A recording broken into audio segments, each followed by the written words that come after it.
ఉపవాస పండగ. ఉపవాసం అనేది విశ్వాస జీవితంలో పండగ. శరీరానికి కథ దండగే అయినప్పటికీ కూడా ఆత్మకు మాత్రం మంచి పండగ.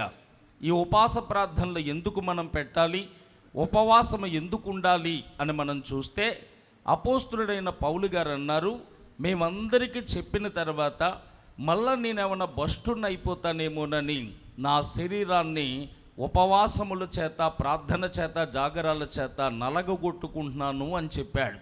ఉపవాస ప్రార్థన ఆత్మీయ జీవితానికి చాలా బలమైనది. ఉపవాస ప్రార్థన మరి దేవునికి చాలా ఇష్టమైనది. అందుకనే మనం ఉపవాస ప్రార్థనలు మనం పెట్టాలి. సంవత్సరానికి ఒక పర్యాయము ఉపవాస ప్రార్థనలు ఎందుకు పెడతారంటే, చూడండి, పండగ అనేసరికి కొన్ని పండగలకు మనకు జ్ఞాపకం వస్తాయి. అందులో ఒక పండగ ఉంటుంది, దాని పేరే పెద్ద పండగ. ఆ పండగ నెల రోజులు ఉందనగా ఆ మిద్దె మీద లేదా బల్లల మీద ఉన్న సామాగ్రి అంతా కిందకి దింపి ఉప్పు చింతపండు పెట్టి దాన్ని శుభ్రపరుస్తారు. ఇంటికి ఉన్నటువంటి బూజులన్నీ దులిపేస్తారు. తర్వాత రకరకాల కలర్స్ వేస్తారు, కొత్త బట్టలు కొనుక్కుంటారు, పిండి వంటలు వండుకుంటారు, ఆ పండగను ఆచరిస్తారు. మరి ఈ పండగ ఏంటి అని చూస్తే, ఆత్మకి శరీరానికి అంటుకున్న కల్మసాన్ని మనం కడుక్కోవాలి. హృదయంలో పేరుకుపోయిన పాపమైన బూజుని మనం దులుపుకోవాలి. ప్రియులారా, రక్షణ లేని వారు రక్షణ, ఆత్మ లేని వారు ఆత్మ, ఉత్సాహం లేని వారు ఉత్సాహం, సంతోషం లేని వారు సంతోషం అనే వస్త్రాలను మనం ధరించుకోవాలి. వాక్యం అనే పిండి వంటలను జాగ్రత్తగా భద్రపరుచుకొని ఈ పండగను మనం ఆచరించాలి. చూడండి, మన ఇంట్లో మనం చూస్తే కొంత సామాగ్రి మనకు కనపడుతుంది. ఒకరోజు ఒక ఇంటికి వెళితే మంచం ఒకవైపు ఉంటుంది, బీరువా ఒకవైపు ఉంటుంది, టేబుల్ ఒకవైపు ఉంటుంది. మళ్ళా ఒక నెల రోజులకి వెళితే ఆ మంచం ఈ దరికి వస్తుంది, బీరువా ఆ దరికి వెళ్తుంది. మళ్ళా నెల రోజులకి వెళ్తే మళ్ళీ ఆ మంచం ఈ పక్కకు వస్తుంది, బీరువా ఆ పక్కకి వెళ్తుంది. ఇదేంటమ్మా ఇలా సర్దేశం అంటే, ఇల్లు అందంగా కనపడాలని పరినేచర్ చదిరాను అని చెప్తుంది ఆ చెల్లి. మరి ఇల్లు అందంగా కనపడటానికి దాన్ని సర్దుతున్నావు, మరి మన బ్రతుకు అందంగా కనపడటానికి దాన్ని సర్దుకోవటానికి దేవుడిచ్చిన అవకాశ దినాలే ఈ ఉపవాస మనోహరమైన పండగలు. చేతులెత్తి స్తోత్రం చెబుదాం. మనల్ని మనం సరి చేసుకునే దినాలు. ఇంకొక మాట కూడా చెప్తాను. మన ఇంట్లో చిన్నపిల్లలు ఉన్నారు, వాడి కారు అంటే చాలా ఇష్టం. ఒక 300 రూపాయలు పెట్టి ఒక కారు కొన్నాం. ఆ కారు ఏమన్నాడు, అందంగా దొర్లించుకుంటాడా, అందంగా ఆడుకుంటాడా అంటే 2-3 రోజులు ఆడుకుంటాడు, 4వ రోజున అన్ని పీకేసి పోగులాడతాడు. ఇదేంట్రా, డబ్బేసి కొన్నానరా, దీన్ని పీకేసి పెట్టంటాడు. మనతో చెప్పే మాట, బోరుకొచ్చింది షెడ్కి వెళ్ళింది అంటాడు, బోరుకొచ్చింది షెడ్కి వెళ్ళింది అంటాడు. తర్వాత కాసేపటి కాడు మళ్ళీ వాటిని అమర్చుకుందామని చూస్తాడు, ఆడు వల్ల కాదు. అప్పుడు అమ్మ దగ్గరికి, నాన్న దగ్గరికి అవి పట్టుకొచ్చి, కొంచెం ఇది మళ్ళీ తయారు చేసి ఇవ్వా అని అడిగితే, 300 రూపాయలు పోసుకున్నాను, పాడు చేసావు, పట్టిపో అక్కడి నుంచి అని సిరాకు పడితే, మా మంచి అమ్మవు కాదు, మా మంచి నాన్నవు కాదు, ఇక ఎప్పుడు పాడు చేసుకోను, కొంచెం ఇవి అక్కడికక్కడ అమిరిచేసి ఇచ్చేయన్నాడు, బ్రతిమాలుతాడు. మన జీవితం అనే కారులో పరిశుద్ధత అనే స్టీరింగు, నీతి అనే చక్రాలు లాగేసుకున్నామేమో. మళ్ళా పరమ తండ్రి పాదాల దగ్గర బ్రతిమిలాడి నా జీవితాన్ని సరిచేయని బ్రతిమాలుకునే దినాలే ఈ ఉపవాస దినాలు. చేతులెత్తి స్తోత్రం చెబుదాం. అందుకే వీటిని పెద్దలు అన్నారు దిద్దుబాటు దినాలట. ఉపవాస మనోహరమైన పండగలే కాకుండా వీటికి పెట్టిన పేరు ఏంటంటే దిద్దుబాటు దినాలు. మనల్ని మనం సరిదిద్దుకోవాలి, సరిదిద్దుకునేటువంటి దినాలు. చూడండి, మనం ఏదైనా పండగ వచ్చినప్పుడు ఇల్లంతా తుడుస్తాం. తుడిసినప్పుడు అన్ని గడప దాకా వచ్చేస్తాయి. ఇంకా గడప దాటి ఆతలు పడేయాలి. అప్పుడు చూస్తాం, అందులో కొన్ని కనపడతాయి. కొన్ని కనపడినప్పుడు ఇది ఎందుకైనా పనిచేస్తుందేమో అని చెప్పి తీసి, అక్కడ దాకా వెళ్ళిపోయింది బయటికి వెళ్ళకుండా దాన్ని తీసి లోపల పెడతాం. అలాగే ప్రియులారా, మనల్ని కూడా దేవుడు చెత్తంతా తుడిసినప్పుడు మనల్ని తుడిసేయాలి. కానీ ఎందుకైనా పనిచేస్తామేమో అని మరొక అవకాశాన్ని ఇచ్చి కూర్చోబెట్టాడు ఆయన. దేవునికి స్తోత్రం చెప్పండి.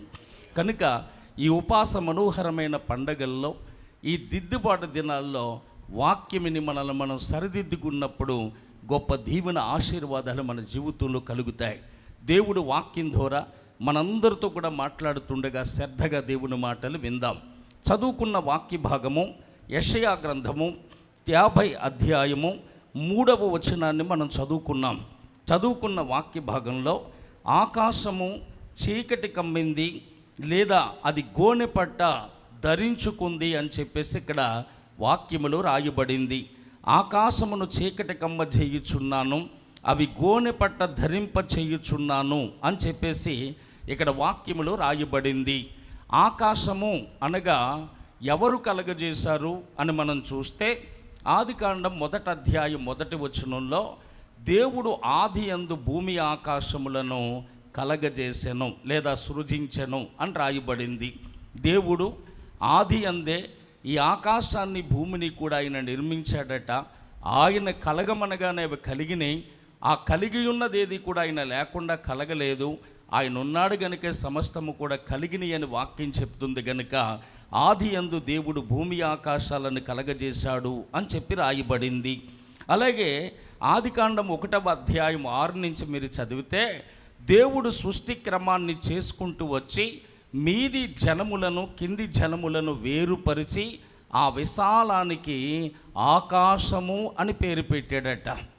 పై జలములను క్రింది జలములను వేరుపరిచి ఆ విశాలతకు దేవుడు ఆకాశము అని పేరు పెట్టాడని చెప్పేసి వాక్యములో రాయబడింది. ప్రియులారా, కనుక ఆకాశము ఎవరు కలగజేశారు? దేవుడే కలగజేశాడు. ఆకాశాన్ని దేవుడే సృజించాడు. ఆయన నిర్మించినప్పుడు మాత్రమే ఆకాశం నిర్మించబడింది. ఆకాశాన్ని దేవుడు కలగజేశాడు అని చెప్పేసి వాక్యం చెబుతూ ఉంది.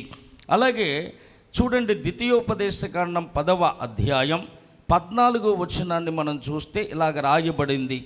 ఆకాశము మహాకాశము భూమియు అందున్న నీ దేవుడైన యెహోవావే అని చెప్పి రాయబడింది ఇక్కడ. అంటే ఆకాశం ఉంది, 2 మహాకాశం ఉంది. అందుకే మన ప్రార్థనలో ఆకాశ మహాకాశాలు పట్టజాలనివాడా అని మనం మాట్లాడుతూ ఉంటాం. ఆకాశము నా సింహాసనం అన్నావు, ఆకాశ మహాకాశాలు పట్టజాలని దేవుడు అయ్యా అని చెప్పి దేవుని దగ్గర మనం ప్రార్థన చేసేటప్పుడు పలుకుతాం. కనుక ఆకాశం ఉంది, 2 మహాకాశము కూడా ఉంది. జాగ్రత్తగా వినాలి. ఆకాశం ఉంది, 2 మహాకాశము కూడా ఉంది. ఇక చూస్తే కొరింథీకి రాసినటువంటి 2వ పత్రిక 12వ అధ్యాయములో అపోస్తులుడైన పౌలు గారు కొరింథీ సంఘానికి రాస్తూ ఈ మాట తెలియజేస్తాడు. ఏమని చెబుతాడు అని మనం చూస్తే 3వ ఆకాశం ఉంది అని చెప్పాడు. అక్కడ 12వ అధ్యాయంలో 1వ వచనం ఇలా ఉంది: అతిశయపడుట నాకు తగదు, కానీ అతిశయపడవలసి వచ్చి ఉన్నది. ప్రభు దర్శనమును గూర్చియు ప్రత్యక్షతను గూర్చియు చెప్పెదను. క్రీస్తునందు ఒక మనుషుడు నేను ఎరుగుదును, అతడు 14 సంవత్సరాల కిందట 3వ ఆకాశమునకు కొనుపోబడెను. అతడు శరీరముతో కొనుపోబడునో నేను ఎరగను, శరీరము లేక కొనుపోబడునో నేను ఎరగను, అది దేవునికే తెలియను. అట్టి మనుషుణ్ణి నేను ఎరుగుదును అన్నాడు. ఇక్కడ పౌలు గారు రాస్తూ అతిశయపడటం నాకు తగదు, అయినా సరే అతిశయపడవలసి వచ్చింది కనుక నేను అతిశయపడుతున్నాను. క్రీస్తునందు ఒక మనుష్యుణ్ణి నేను ఎరుగుదును, అతడు 14 సంవత్సరాల కిందట 3వ ఆకాశానికి వెళ్ళాడు అని చెప్పాడు. ప్రియులారా, ఇక్కడ పౌలు గారు చెప్తున్న మనుష్యుడు ఎవరంటే ఆయనే. పౌలు గారు చెప్తున్న మనుష్యుడు ఎవరంటే ఆయనే. ఆయనకు దేవుడు ఒక ప్రత్యక్షతనిచ్చాడు, దేవుడు గొప్ప దర్శనాన్ని ఇచ్చాడు. ఆయన 3వ ఆకాశానికి వెళ్ళాడట. అక్కడ ఉచ్చరింప సఖ్యం కానీ మూలుగులు వినబడినయట. ఆ స్వరమును విని ఆ 3వ ఆకాశానికి వెళ్ళాడట. ఎల్లొచ్చిన 14 సంవత్సరాలకి చెప్తున్నాడు. మనం రాత్రి కలవతే గంటలో ఫోన్ చేసేస్తాం. ఎందుకంటే నేను పరలోకం వెళ్ళిపోయాను, ఆ పరలోకాన్ని అన్నీ చూసేసాను, నా ఇల్లు బంగారమే నీ ఇల్లు బంగారమే అన్నట్టు చెప్పేస్తాం కదా. ఎందుకంటే మనకు ఏదైనా చిన్న దర్శనం వస్తే మనం ఆగలేం. కానీ ఆయనకి కలిగినటువంటి ప్రత్యక్షతను చూసి ఆయన గర్వపడిపోలేదట. నాకు కాబట్టి ఇలాంటి దర్శనం వచ్చిందని ఆయన ఏమాత్రం కూడా హెచ్చించుకోలేదట. అమ్మో, ఇది ఎవ్వరికంత బేగా చెప్పకూడదని 14 సంవత్సరాలు అలాగా ఆగాడట ఆయన. మరి మన జీవితం ఎలా ఉంది?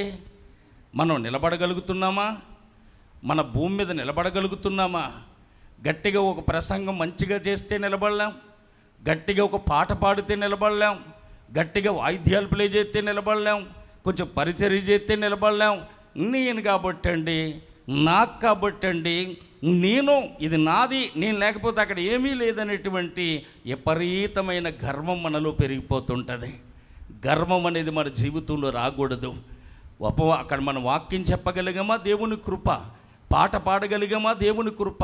వాయిద్యాలు ప్లే చేయగలిగామా, దేవుని కృప. పరిచర్య చేయగలిగామా, దేవుని కృప. అందరికంటే 10 రూపాయలు సేవకు ఎక్కువ ఇవ్వగలిగామా, అది దేవుని కృపే, కానీ నీలో నాలో ఏమీ లేదు ప్రియులారా. అందుకే మనం తగ్గించుకునే మనసు మనకు కావాలి. కానీ ఈరోజు చాలామంది హెచ్చించుకోవటానికే చూస్తారు, కానీ తగ్గింపు అనేది వారి జీవితంలో ఉండదు. తగ్గించుకొని ఉండటం అనేది వారికి తెలియదు. ప్రార్థనలో తగ్గించుకుంటారు. నేను పందిని ప్రభా, కుక్కను ప్రభా, బల్లిని ప్రభా, ఎందుకు పనికిరాను ప్రభా అని దొంగేడు ప్లేట్ చేస్తారు. కొంచెం ప్రార్థన అయిపోయి వెళ్ళేటప్పుడు పంది గారు ప్రైజ్ లాట్ అన్నామనుకో, ఎంత కోపం వస్తుందో, మనిషికి వచ్చినంత వస్తుంది వీడికి. ఏమంటే పంది గారు ప్రైజ్ లాట్, మరి నువ్వే కదా అన్నావు పందినని. అంటే ప్రార్థనలో తగ్గించుకుంటావు, కానీ నిజ జీవితంలో మాత్రం తగ్గింపు అనేది నీకు ఉండదు. తగ్గింపు కావాలి. యేసు ప్రభు చెప్పాడు, తన్ను తాను తగ్గించుకున్నవాడే హెచ్చించబడతాడు. తగ్గింపు అనేది మన జీవితంలో ఉండాలి. ఏమండి దావీదు మహాచక్రవర్తి ఎంత తగ్గించుకున్నాడండి. ఏమండి నేను నరుడిని కాను పురుగుని అన్నాడు. నేను ఓటి కుండని, గట్టి కుండను కూడా కాదు, నేను ఓటి కుండను తగ్గించుకున్నాడు. మనకి తగ్గింపు అనేది మన జీవితంలో ఉండాలి. గర్వం అనేది మన జీవితంలో రాకూడదు. మనకి దేవుడు ఎలాంటి ప్రత్యక్షతలు ఇచ్చినా, దేవుడు మనకు ఎలాంటి ఆశీర్వాదం ఇచ్చినా, దేవుడు మనకు ఎలాంటి దీవెన ఇచ్చినా దాన్ని చూసి మనం రేగిపోకూడదు, సెలరేగకూడదు, కానీ తగ్గించుకొని బ్రతకాలి. అందుకే పెద్దలు అంటారు, భూమికి జానడు వంగి నడాలరా అంటారు. భూమికి జానడు వంగి నడాలట. ఈరోజు వంగేవాడు ఎవడండి? ఈరోజు తగ్గించుకునేవాడు ఎవడండి? తగ్గింపు అనేది వారి జీవితంలో ఉండదు. ప్రియులారా, ఈ మహాబబులోని సామ్రాజ్యం నాది అన్నాడు. నోరు మీర నువ్వు ఇక్కడ ఉంటాకు పనిచేయలేదని అడవికి పంపేశాడు. పశువయ్యాడు, కిరీటాన్ని పోగొట్టుకున్నాడు, పదవిని పోగొట్టుకున్నాడు. ఏమండి కుటుంబానికి దూరం అయిపోయాడు. 7 కాలాలు గడ్డి మేసాడని మీకు జ్ఞాపకం చేస్తున్నాను. ఆ గడ్డి మేయటానికి కారణం ఏంటంటే వాళ్ళు వచ్చిన గర్వమే. ఏమండి నా ఎంత అందగత్తి లేదు, నా ఎంత సౌందర్యవతి లేదు, నన్ను రమ్మంటాడేంటి తాగుబోతుల ముందుకని ఎర్రబూగిపోయింది వస్తే. సూసన్న కోటకు దూరం అయిపోయింది. దీనురాలైన ఎస్తేరు సూసన్న కోటకు రాణి అయ్యింది. అహంకారులను ఎదిరిస్తాడట, దీనులకు కృప అనుగ్రహిస్తాడట. ఆయన చేతులెత్తి స్తోత్రం చెబుదాం. అందుకే మనం తగ్గించుకోవాలండి. దేవునితో ఉండుట విడిచిపెట్టకూడని మహాభాగ్యమని ఎంచుకోలేదట ఆయన. తన్ను తాను తగ్గించుకొని రిక్తునిగా ఈ లోకానికి వచ్చేసాడు. ఎంత తగ్గించుకున్నాడు ఆయన.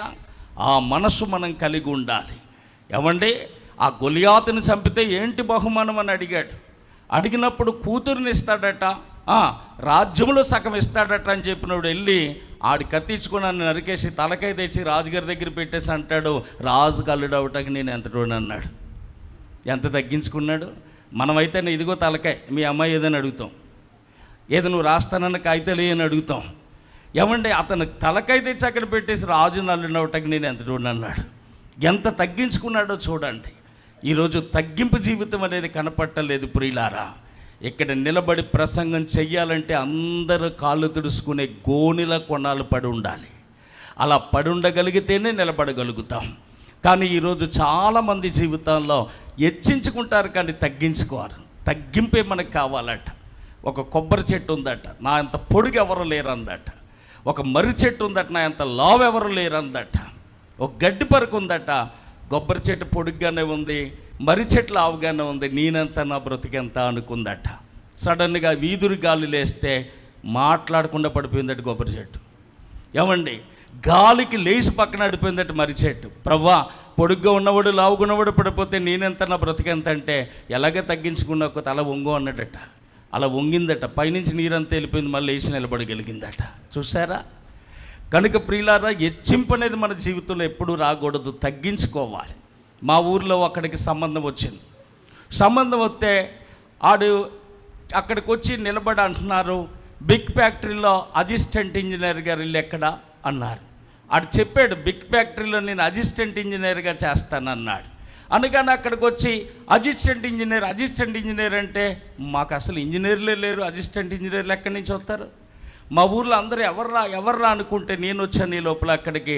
ఏంట్రా అని అడిగితే ఎక్కడ బిగ్ ఫ్యాక్టరీలో అసిస్టెంట్ ఇంజనీర్ అట అంటే ఎవరంటే తర్వాత పేరు చెప్పారు వాళ్ళు. ఓహో ఆయన, అదిగో ఇల్లు అన్నాను. తీరా చూస్తే బిగ్ ఫ్యాక్టరీ అనగా ఇటుక బట్టి ఇంజనీర్ ఇటుక తీసేవాడు, అసిస్టెంట్ ఇంజనీర్ మట్టేసేవాడు. అది నేను ఇటుక బట్టీలో మట్టేసి ఉన్నానని చెప్పొచ్చు గాయుడు. అంటే ఆ మాట కూడా చెప్పలేకుండా బిగ్ ఫ్యాక్టరీ ఉంది, దానికి ఇటుక తీసే ఇంజనీర్ ఉన్నాడు, ఆడ దగ్గర నేను మట్టి తొక్కేసేస్తున్నాను, నేను అసిస్టెంట్ ఇంజనీర్ని. ఎంత హెచ్చింపు స్వభావాలో చూడండి ప్రియులారా, చాలా హెచ్చించుకుంటాం. అవునా? వచ్చినప్పుడు మొదట్లో అయితే సడన్గా గబగబా మోకాళ్ళు వేస్తాం, ఎక్కడ పడితే అక్కడ మోకాళ్ళు వేసేసి ప్యాన చూడడం, శుభ్రం చూడడం, చాప చూడడం, మోకరించేస్తాం, ప్రార్థన చేసేస్తాం. దేవుడు కన్నీరు చూస్తాడు, కాస్ట్లీ సేరిస్తాడు, ఆ కానించి ప్యాన్ చూస్తుంది ఇవిడి, ఏమంటే ఆ కానించి కుర్చీ చూస్తుంది ఇవిడి. హెచ్చించేసుకుంటారు. హెచ్చింపు అనేది ఎప్పుడు ఉండకూడదండి. పౌలు గారికి కలిగిన ప్రత్యక్షత మామూలుది కాదండి. పౌలు గారికి కలిగిన ఆధిక్యత మామూలుది కాదండి. పౌలు గారు అంటే సామాన్యుడు కాదండి. యేసుతో నడిచిన శిష్యులు, యేసు దగ్గర ఉన్న శిష్యులు, యేసు ఇచ్చిన రొట్టెలు తిన్న శిష్యులు, యేసును ముట్టుకొని తిరిగిన శిష్యులు ఎవరు చెప్పలేని మాట పౌలు గారు చెప్పగలిగాడు. నేను యేసును పోలి నడిచాను, నన్ను పోలి మీరు నడండి అని. చేతులెత్తి స్తోత్రం చెబుదాం. నేను యేసును పోలి నడిచాను, నన్ను పోలి నడండి అన్నాడు. యేసయ్య మొహమాటం లేనుడట. చాలామంది ముఖం చూసి మాట, సీటు చూసి పీట ఎత్తారు, కానీ ఆయన మొహమాటం లేనుడట.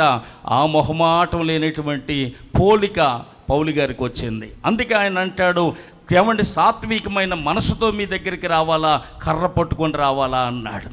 యేసయ్య మాట అగ్ని వంటిది కనుక ఆనాటి సంఘాలకి పౌలు గారి ప్రసంగాలు కొర్రకంచెల వల్ల అంటుకుండియట, కొర్రకంచెల్లాగా ఉండియట. అలాంటి పౌలు, అంత ఆధిక్యత కలిగిన పౌలు అంటున్నాడు, క్రీస్తునందు నాకు ఒక మనుష్యుడు తెలుసు. 14 సంవత్సరాల కిందట ఆయన 3వ ఆకాశానికి వెళ్ళాడు. 14 సంవత్సరాలు అయిపోయిన తర్వాత ఆయన చెప్పుకుంటున్నాడు. అంటే ఎంత తగ్గింపు కలిగిన వాడో ఆలోచించండి ప్రియులారా. ఆయన చెబుతున్నటువంటి మాట ఏంటంటే 3వ ఆకాశానికి వెళ్ళాడు అని చెప్పాడు. అంటే ఆకాశం ఉంది, 2 మహాకాశం ఉంది, 3వ ఆకాశం కూడా ఉంది. ఆకాశం ఉంది, మహాకాశం ఉంది, 3వ ఆకాశం కూడా ఉంది. ప్రకటన గ్రంథము 21వ అధ్యాయం 1వ వచనంలో క్రొత్త ఆకాశం అట. అంతటి నేను క్రొత్త భూమిని, క్రొత్త ఆకాశాన్ని చూశాను అంటాడు అక్కడ. అంటే ఆయన క్రొత్త ఆకాశాన్ని కలగజేయబోతున్నాడు. అంటే ఆకాశము, మహాకాశము, 3వ ఆకాశము ఆయన కలగజేసే క్రొత్త ఆకాశం కూడా మనకు కనపడుతూ ఉంది.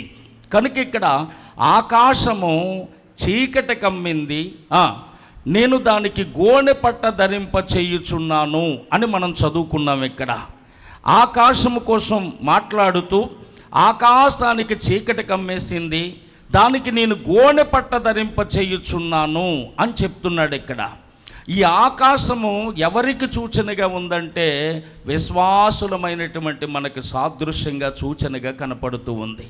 ఆ ఆకాశము ఎవరో కాదు, మనమే ఆకాశం. చూడండి, యెషయా గ్రంథము 60 అధ్యాయము 8వ వచనాన్ని మనం చదివితే అక్కడ వాక్యము ఇలాగా రాయబడి ఉన్నది.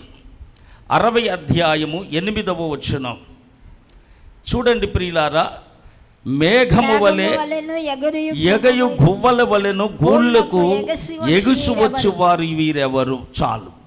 మేఘముల వలె ఎగుయు గుర్వల వలె గూళ్ళకు ఎగిసొచ్చిన వారు వీరెవరు అన్నారు. చూడండి, రెండవదిగా మత్తయి సువార్త 5వ అధ్యాయము 34వ వచనాన్ని మనం చదివితే అక్కడ వాక్యము ఇలాగ ఉంది.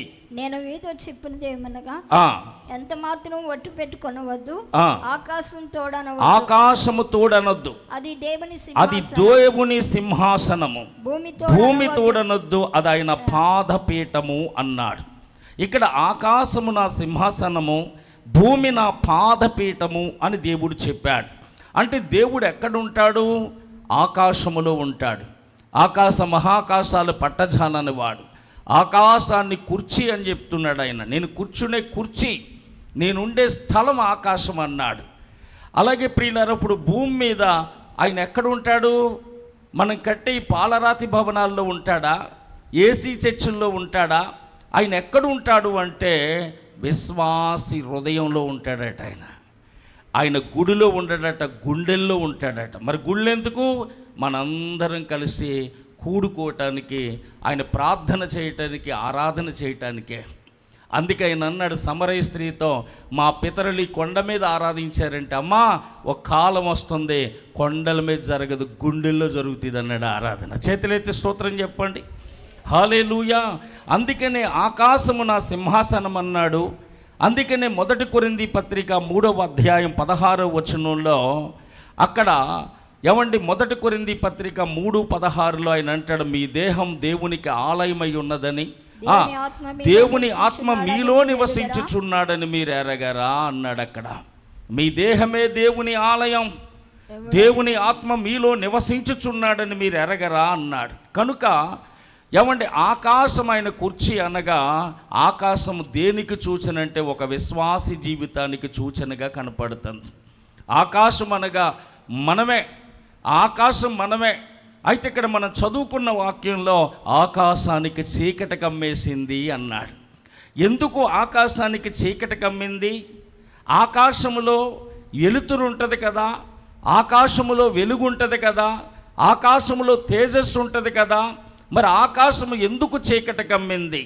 ఆకాశానికి వెలుగునిచ్చేది ఏది అని మనం చూస్తే ఇర్మియా గ్రంథం చూడండి, 31వ అధ్యాయము. ఇర్మియా గ్రంథము 31వ అధ్యాయం 33వ వచనం ఇలా ఉంది. ఈ దినములైన తరువాత నేను ఇశ్రాయేలీయుల వారితో యూదా వారితో చేయబో నిబంధన ఇదే. ఒక్క నిమిషం అమ్మా.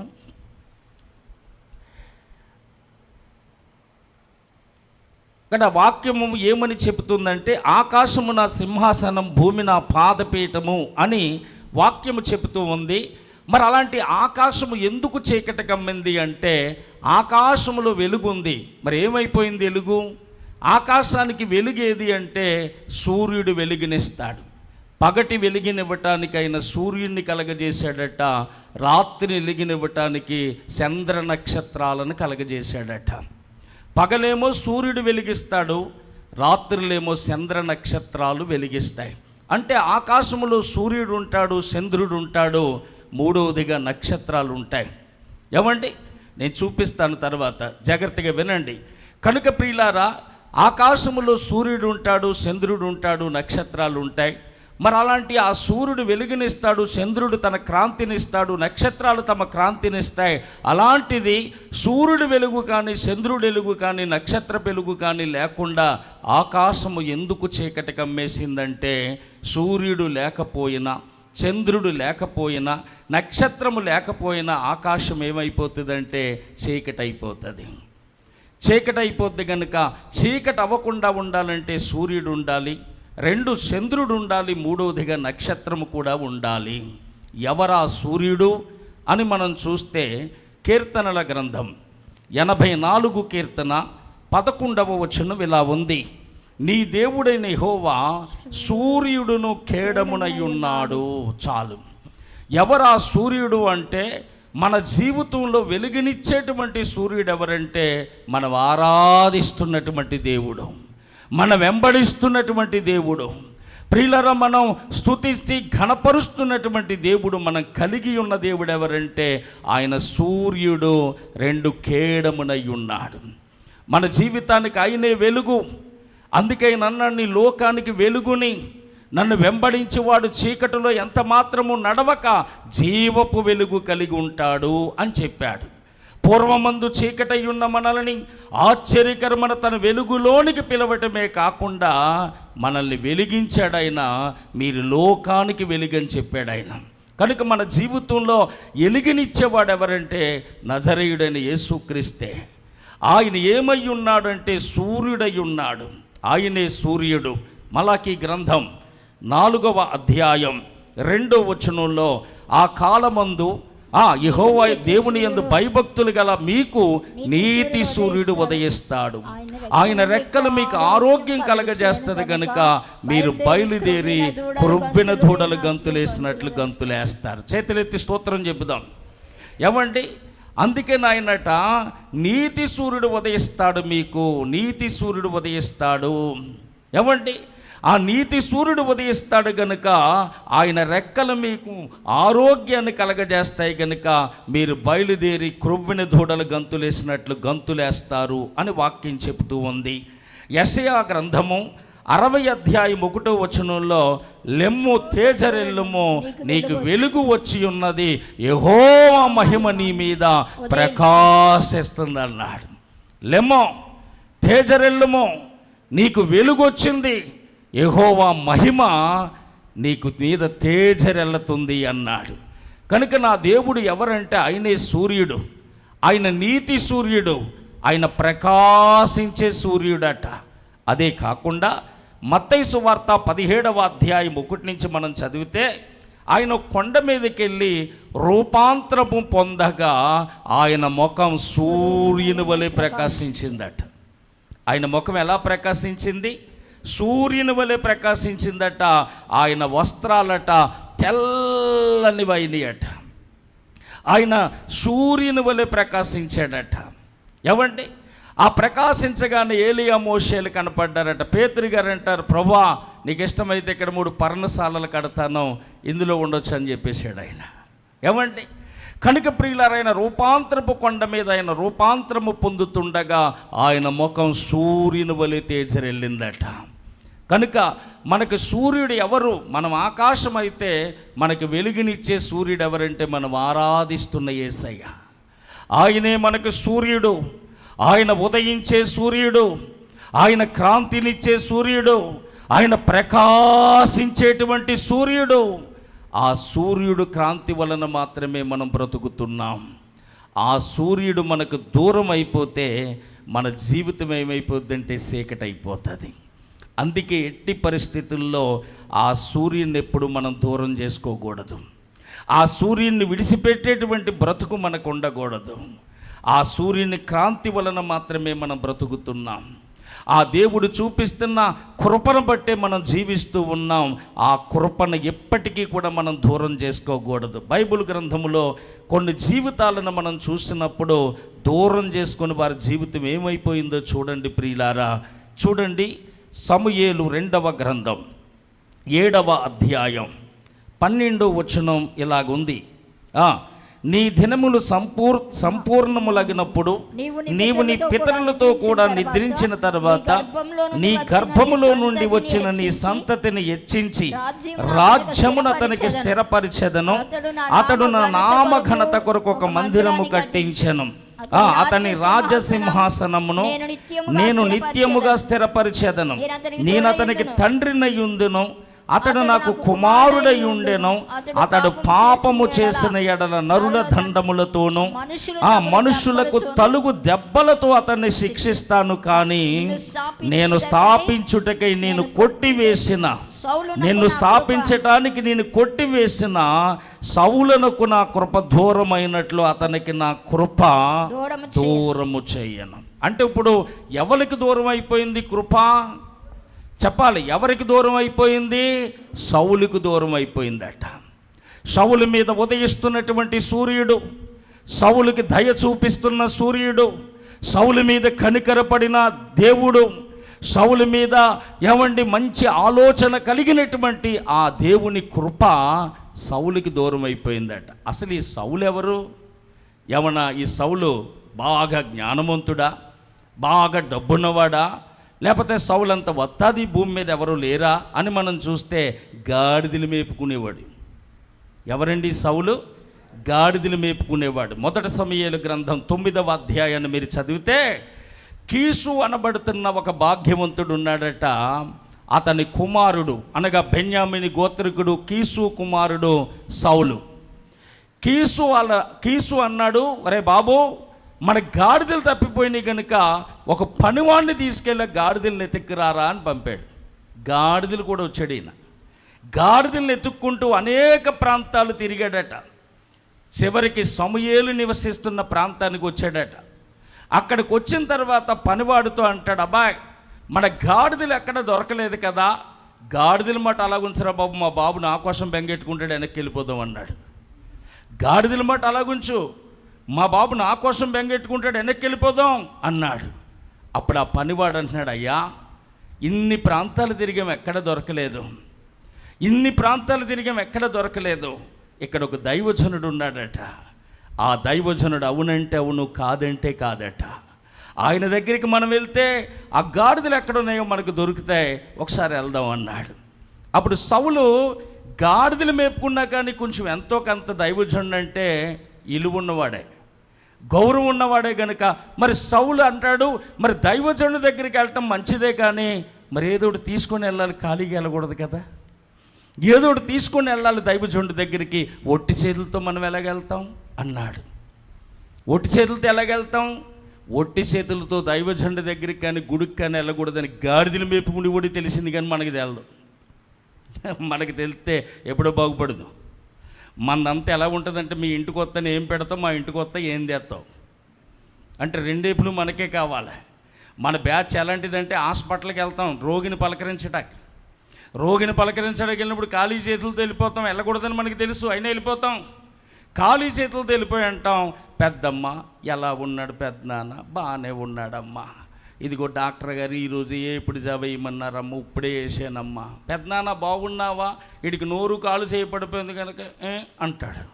అనగానే పోన్లే అదే చూడాలని నా మనసు రాత్రి నుంచి చాలా తహతహలాడేసింది, వత్త రొట్టె తెద్దాం అనుకున్నాను, ఇవాళ ఏదో మీటింగ్ అట, ఎవరో రాజకీయ నాయకుడు వస్తున్నాడు, కొట్లన్నీ కట్టేశారు అంటే ఈ పెద్దమ్మ అంటది, ఊరుక అమ్మ వత్తమే 10 ఏళ్ళు రొట్టె తేవాలా మళ్ళా అని, ఇదిగో చూడు బండిడు ఉన్నాయి ఇక్కడ, అవి చూసే చెప్తుంది ఇవిడే. ఆ బండిడు చూసే రొట్టె జ్ఞాపం వచ్చింది ఇవిడికి. ఏమంటే బండిడు ఉన్నాయి, తింటాడా చేస్తాడా అనగానే కూర్చొని కాసేపు వాళ్ళ మీద వీళ్ళ మీద, నువ్వు వెళ్ళిందేమో చూడటానికి మంచి మాటలు చెప్పి బలపరచాలి, కానీ అక్కడ కూడా కుట్రకూటమే, అక్కడ కుట్రకూటమే. ఏమండి ఎక్కడ దొరికితే అక్కడ కుట్రకూటమే, ముసలమ్మ వచ్చట్లు. ఏమండి అక్కడ కూడా వాళ్ళ మీద వీళ్ళ మీద చెప్పేసి మొత్తం మీద ఆడికి ఇంకా టెన్షన్ తెప్పించేస్తాం. మనం రాగానే ఆడు కొట్టేసుకుంటాడు, ఎందుకంటే మనలో ఉన్న ప్రభావం అలా పనిచేస్తుంటుంది. ఏమండి నువ్వు పెద్ద దెయ్యాను కదా, ఆ సంగతి మనకి తెలదు కదా, మరి ఆ ప్రభావం అంతా దానికి పనిచేస్తుంటుంది అక్కడ. అప్పుడు వెళ్ళిపోయేటప్పుడు 5 అయిపోయింది పెద్దమ్మ, మరి వెళ్తాను, ఇంటికాడ పిల్లోడు ఆ చిన్నోడు కాన్వెంట్ అయిపోద్ది, ఇంటికి వచ్చేస్తాడు, చూసి వాళ్ళు ఎవరు లేరు కదా. అలాగే మరి పాపకు కూడా జ్వరం, రొట్టు పట్టుకెళ్ళాలి, మరి కొట్లు తీసారో లేదో అంటే దాని అర్థం ఏంటంటే బండ్లు ఉన్నాయి కదా ఇక్కడ, నువ్వేం చేసుకుంటావు, 2 ఆడేయచ్చు కదా సజ్జలోని, 2 ఆడేయచ్చు కదా.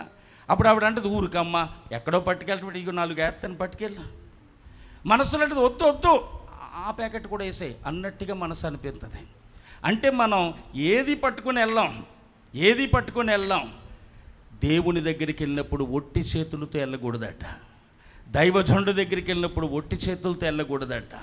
పండు ఫలము పట్టుకొచ్చి ఇక్కడ పెట్టడం మనం నేర్చుకోవాలి, అది మనకి రాదండి. కానీ ఆ పనుడు అంటున్నాడు, అయ్యా ఇలాంటి జరుగుతుందని నాకు తెలుసు, పావుతులం వెండి దాశాను అన్నాడు. పావుతులం వెండి దాశానయ్యా. ఏమంటే ఆ గాడిదలు మేపుకునేవాడు ఉన్న వాడికి కూడా తెలిసింది వెండెట్టుకుని వెళ్ళాలని, మనకి తెలీదు. ఏమంటే పావుతులం వెండి దాశానంటే పద వెళ్దామని కొంచెం ఎదరికి వెళ్ళారు. అక్కడ నీళ్లు చేదుకుంటున్నారట. అక్కడ ఆడవాళ్ళు నీళ్లు చేదుక్కుంటే, అమ్మా దైవజనుడు ఇల్లు ఎక్కడ, దీర్ఘదర్శి ఇల్లు ఎక్కడ అని అడిగారు. అప్పుడు వాళ్ళు చెప్పారు, అదిగో దైవజనుడు అక్కడ ఉన్నాడు, దీర్ఘదర్శి ఇప్పుడే వచ్చాడు, మీరు వెళ్ళకపోతే మళ్ళీ పర్వతానికి వెళ్ళిపోతాడు, వెళ్ళండి త్వరగా అంటే గబగబ వచ్చాడు. ఆ సమూయేలు దగ్గరికి వెళ్ళి అడుగుతున్నాడు సౌలు, ఏమనో తెలుసా, దీర్ఘదర్శి ఇల్లేది, నేనే దీర్ఘదర్శిని, నీవు నాతో కూడా పర్వతం మీద భోజనం చేయటానికి నువ్వు వస్తావు, ఇదిగో 3 రోజుల క్రితం తప్పిపోయిన నీ గార్ధబములు దొరికినాయి, చేతులెత్తి స్తోత్రం చెప్పండి. 3 రోజుల కిందట తప్పిపోయిన నీ గాడిదలు దొరికినాయి, కానీ గాడిదల కోసం నిన్ను ఇక్కడికి తీసుకురాలేదు, దేవుని ప్రణాళిక చొప్పున నిన్ను తీసుకొచ్చాడు, ఇశ్రాయేలీయుల మీద నువ్వు రాజు అవుతావని చెప్పాడు. నువ్వు రాజు అవుతావని చెప్పినప్పుడు సౌలు గారు అంటాడు, అయ్య బాబోయ్ ఇశ్రాయేలీయుల గోత్రాలన్నిటిలోకి నా గోత్రం స్వల్పమైంది కదా, నేను చాలా దరిద్రుణ్ణి, ఎన్నిక లేని వాడిని, యోగ్యత లేని వాడిని, నేను రాజునవ్వటం ఏంటి అన్నాడు. ఒకటి గాడిదలు మేపుకున్నాడు, రెండు అన్ని గోత్రాల్లో స్వల్ప గోత్రం గలవాడు. అదే కాకుండా ఇంకా మనం చూస్తే అక్కడ ఏమని రాయబడద్దంటే, ఇంకొక మనుషుడు ఇక్కడికి రావాలని చూస్తుంటే సామాగ్రిలు దాక్కున్నాడట. 10వ అధ్యాయం 1 సమూయేలు గ్రంథం 10:22. కావున వారు ఇక్కడికి ఇంకొక మనుషుడు రావలసి ఉన్నదా అని యెహోవా యొద్ద విచారణ చేయగా, యెహోవా ఇదిగో అతడు సామాన్లలో దాగి ఉన్నాడని సెలవిచ్చాను. అంటే నేను పనికి రాను అని దాక్కునే ఒక పిరికోడు, గాడిదలు మేపుకునేవాడు, స్వల్ప గోత్రికుడు, అలాగే దాక్కున్న పిరికోడిని తీసుకెళ్ళి నెత్తి మీద నూనె పోసి అభిషేకించి రాజుగా చేశాడు. దేవుడి స్తోత్రం చెప్పండి. రాజుగా చేసి అన్నాడు, ఇదిగో ఇప్పుడు నువ్వు అభిషేకం పొందుతావు, క్రొత్త మనసు నీకు వస్తుంది. అభిషేకం పొందగానే క్రొత్త మనసు రావాలి. ఈరోజు ఎవరికి వస్తుంది క్రొత్త మనసు? తడిపాపులు పొడిపాపులు అవుతున్నారు, లేదా పొడిపాపులు తడిపాపులు అవుతున్నారు, అంతే. మనసు మారట్లేదు. మనసు మామూలే. మనసు మారకుండా మారినట్లుగా నటిస్తున్నారంతే. తెల్ల బట్టలు వేసుకున్నంత మాత్రాన పరిశుద్ధులం అయిపోయినట్లుగా నటిస్తున్నారంతే, కానీ లోపల మాత్రం పాతవి గతించట్లేదు. సమస్తము క్రొత్తవవ్వట్లేదు. సౌలు గారికట క్రొత్త మనసు వచ్చేసిందట. చూడండి, ఆ వాక్యాన్ని మనం చదువుదాం. 6వ వచనం. యెహోవా ఆత్మ నీ మీదకి బలముగా దిగి వచ్చెను, నీవు వారిని కలిసి ప్రకటన చేయుచుండగా నీకు క్రొత్త మనసు వచ్చెను. దేవుడు నీకు తోడుగా ఉండెను గనుక ఈ సూచనలు నీకు సంభవించిన తర్వాత నీకు మంచిదనేది ఏదో తోసినదో చెయ్యము. నాకంటే ముందు నీవు గిల్గాలునకు వెళ్ళగా దహన బలులను సమాధాన బలులు అర్పించుటకే నేను నీ యొద్దకి దిగి వస్తాను. నేను నీ యొద్దకు వచ్చి నీవు చేయవలసిన దాన్ని నీకు తెలియజేయ వరకు 7 దినముల పాటు నీ వచ్చట నిలబవలెను. అతడు సమూయేలు వద్ద నుండి వెళ్ళిపోవుటకు తిరగగా దేవుడు అనకని క్రొత్త మనసు అనుగ్రహించెను. ఆ దినమునే ఆ సూచనలు కనబడెను. ఏమండి, సమూయేలు దగ్గర నుంచి వెనక్కి తిరగగానే క్రొత్త మనసు వచ్చిందట. క్రొత్త మనసు రాగానే సూచనలు కనపడ్డాయట. నీకు వచ్చిందా క్రొత్త మనసు? క్రొత్త మనసేనని ఇది. ఒక ఆవిడ కోయిట వెళ్ళే ముందు కోడిని చూ అనిదట. కోయిట వెళ్ళి వచ్చాక స్రో అంటుందట. అంటే నేను మారిపోయాను, నా మాట మారిపోయింది అన్నట్లుగా.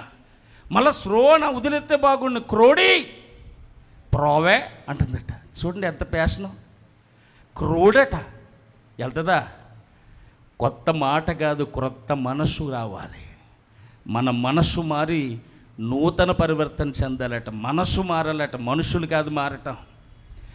ప్రభు నమ్ముకోగానే ఓ బైబిల్ బ్యాగు, అప్పుడు దాకా కాళ్ళకి జోడలేకపోయినా షూ వేసేయటం, లేకపోతే అక్కడి నుంచి ఒక ప్రత్యేకంగా ఏమండి ఒక చక్కగా తయారైపోయి నేను దేవుని బిడ్డని అని చెప్పేసి మనసు మాత్రం పాద్దే ఉంటే నీ అంత పనికిమలో లేనట్టే. మనసు మారాలి, ఆ సూచనలు కనపడాలి. ఈరోజు ఆ సూచనలు కనపడుతున్నాయా? మనలో మార్పు ఉందా? మనల్ని గూర్చి సాక్ష్యం ఎలాంటి సాక్ష్యం పొందుతున్నారు? మనల్ని గూర్చి ప్రపంచం ఏమని సాక్ష్యం ఎత్తుంది? ఇతను క్రొత్తగా మారిపోయాడు, మునుపున్నవాడు కాదు, ఇప్పుడు మారిపోయాడని చెప్పగలుగుతున్నారా? ఒకప్పుడు ఇతని జీవితం ఇది, ఈరోజు ఇతని జీవితం ఇది అని చెప్పగలుగుతున్నారా? ఒకప్పుడు ఈమె గయ్యాలి, ఈరోజు యువరాణి మాట మారిపోయిందని చెప్పగలుగుతున్నారా? లేదు. మరి ఏం చెప్తారు? గుళ్ళో పావురాలండి బయటకు వచ్చాక బొంతకాకిలని చెప్తున్నారు. గుళ్ళో పావురాలు గుండ్రంగా ఉంటారట, బయటకు వచ్చి బొంగరాలు అయిపోతారట. ఏమండి, గుళ్ళో మాత్రం పావురాలమే కానీ బయటికి వెళ్ళాక బొంతకాకులం అయిపోతున్నాం. కనుక ఇంకా అన్యజనులు ప్రభు దగ్గరికి రాలేకపోతున్నారు. వాళ్ళు రాకుండా ఆపు చేసే అడ్డుబండలు మనమే.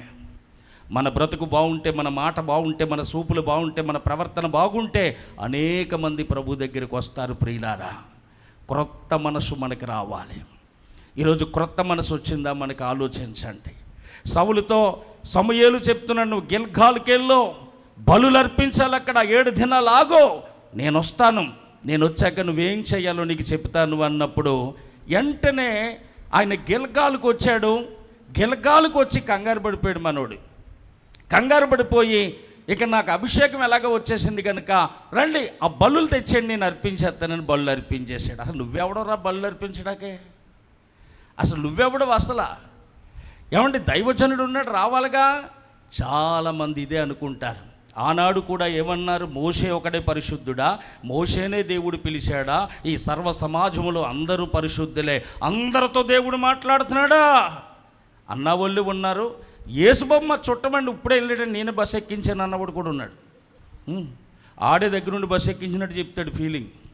ఇలాంటి వాళ్ళు కూడా ఉన్నారు. కనుక ప్రియులారా, సర్వ సమాజము పరిశుద్ధమైనదే, అందరినీ దేవుడు ఎన్నుకున్నాడు అన్నప్పుడు మోషే గారు ఏం చెప్పాడు, నన్నే ఎన్నుకున్నాడు అనలేదు. ఆయన కూడా అన్నాడు, ఎవడు పరిశుద్ధుడో ఎవడ పరిశుద్ధుడో రేపు దేవుడు తేలిస్తాడులే, ఎవడ భక్తి ఎంతో రేపు దేవుడే తేల్చబోతున్నాడు. చేతులెత్తి స్తోత్రం చెప్పండి. మన డబ్బాలు మనం కొట్టుకోక్కర్లేదు. ఎవరెంత భక్తి చేస్తున్నారో, ఎవరెంత ప్రార్థనా పరులో, ఎవరెంత పరిశుద్ధులో త్వరలో అగ్ని తేల్చబోతూ ఉంది. కనుక జాగ్రత్తగా మనం భక్తి చెయ్యాలి. ఏమంటే కనుక ప్రియులారా, అన్నీ ఉన్న ఆకు అణిగిమణిగి ఉంటుందట, ఏమీ లేనిది ఎగురుతుంటుందట, ఏమీ లేనిది ఎగురుతుంటుందట. మొన్న ఒకరిని వాక్యం చెప్పమని టైం ఇస్తే ఆడు ఏమంటున్నాడో తెలుసా, ప్రియులారా నేను పలానా విజయవాడ అవతల చదువుకున్నాను, నేను చదువుకున్న కాలేజీ చాలా పెద్దది, నేను చదువుకున్న కాలేజీలో సామాన్యులు చదవరు, నేను చదువుకున్న కాలేజీలో నాకు మాత్రమే దేవుడు అవకాశం ఇచ్చాడు, నేను చదివింది ఇది అది అని అన్నీ చెప్పి, ఒకరోజు నేను సేవకు వచ్చినప్పుడు ఒక కాకు వచ్చి అరిసింది.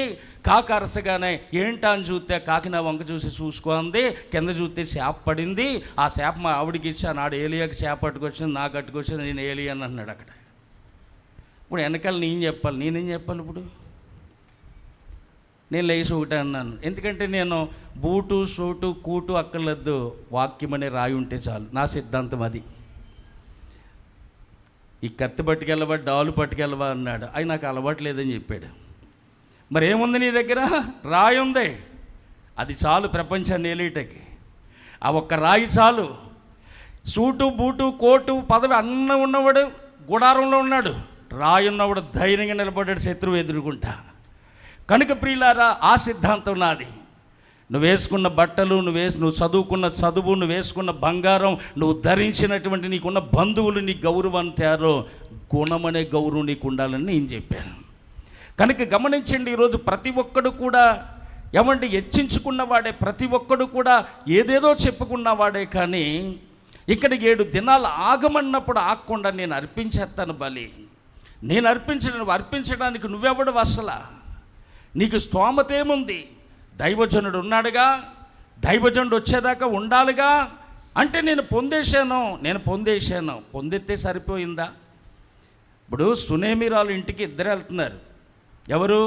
దైవజనుడు ఎలీషా గారు ఉన్నారు అక్కడ, గెహాజీ గారు ఉన్నాడు. ఎలీషా ఎలాంటోడంటే 2 పాలు ఆత్మ పొందుకున్నాడు. గెహాజీ ఎలాంటోడంటే 4 పాలు పొందాలి. ఏం పొందుకున్నాడో తర్వాత మీకు తెలుసుగా. కనుక సునేమిరాలు బిడ్డ చనిపోయినప్పుడు ఆ దండం పట్టుకెళ్ళి పెట్టమంటే ఆవిడ చెప్పేసింది అతను వద్దని. ఎందుకు వద్దంది? ఇవిడ చూస్తుంది కల్లారా, ఆడులో భక్తిహీనత చూస్తుంది, దైవజనుడు ఎలీషాలో ఉన్న భక్తిని చూస్తుంది. నువ్వేరా తప్ప అతను వద్దని చెప్పింది. అలాంటప్పుడు ఆగాలి కదా ఈయన. మా గురుగారిని రమ్మంది, నేనెందుకు వెళ్ళటమని ఆగాలిగా. ముందు వెళ్ళిపోతున్నాడు వీడు. అంటే అర్థం ఏంటి? నాకు అభిషేకం వస్తుంది, నేను వెళ్ళిపోవాలి, ముందు వెళ్ళిపోతే. ఎంత కంగారురా బాబు. కంగారుకి వెళ్ళిపోయి ఆయన వస్తున్నాడు, ఆయన ఏం చెప్తాడో నాకుండా దండం పెట్టేశాడు. ఉలుకు పలుకు లేదట. ఎక్కడొస్తుంది శబ్దం? వీళ్ళలో శబ్దం లేని దాంట్లో శబ్దం ఏమవుతుంది? ఏమండి, పేతురు గారు అంటాడు, ఆకాశం నుంచి కలిగిన మహాశబ్దమును మేము చెవులారా విన్నాం. అందుకనే చనిపోయినటువంటి బిడ్డ మీద ఆయన చెయ్యగానే ఆ శబ్దం ఆమెలో శబ్దాన్ని కలిగజేసింది. దేవునికి స్తోత్రం. పౌలు గారు ఆకాశం నుంచి వచ్చిన ఆ స్వరమును నేను విన్నాను, దానికి అవిధేయుడును కాకపోయిన అగ్రపరాజా అని సాక్ష్యం ఇచ్చాడు. కనుకనే ఐతక్కు పడిపోయినప్పుడు ఉలుకు పలుకు లేనిలో శబ్దం వచ్చింది.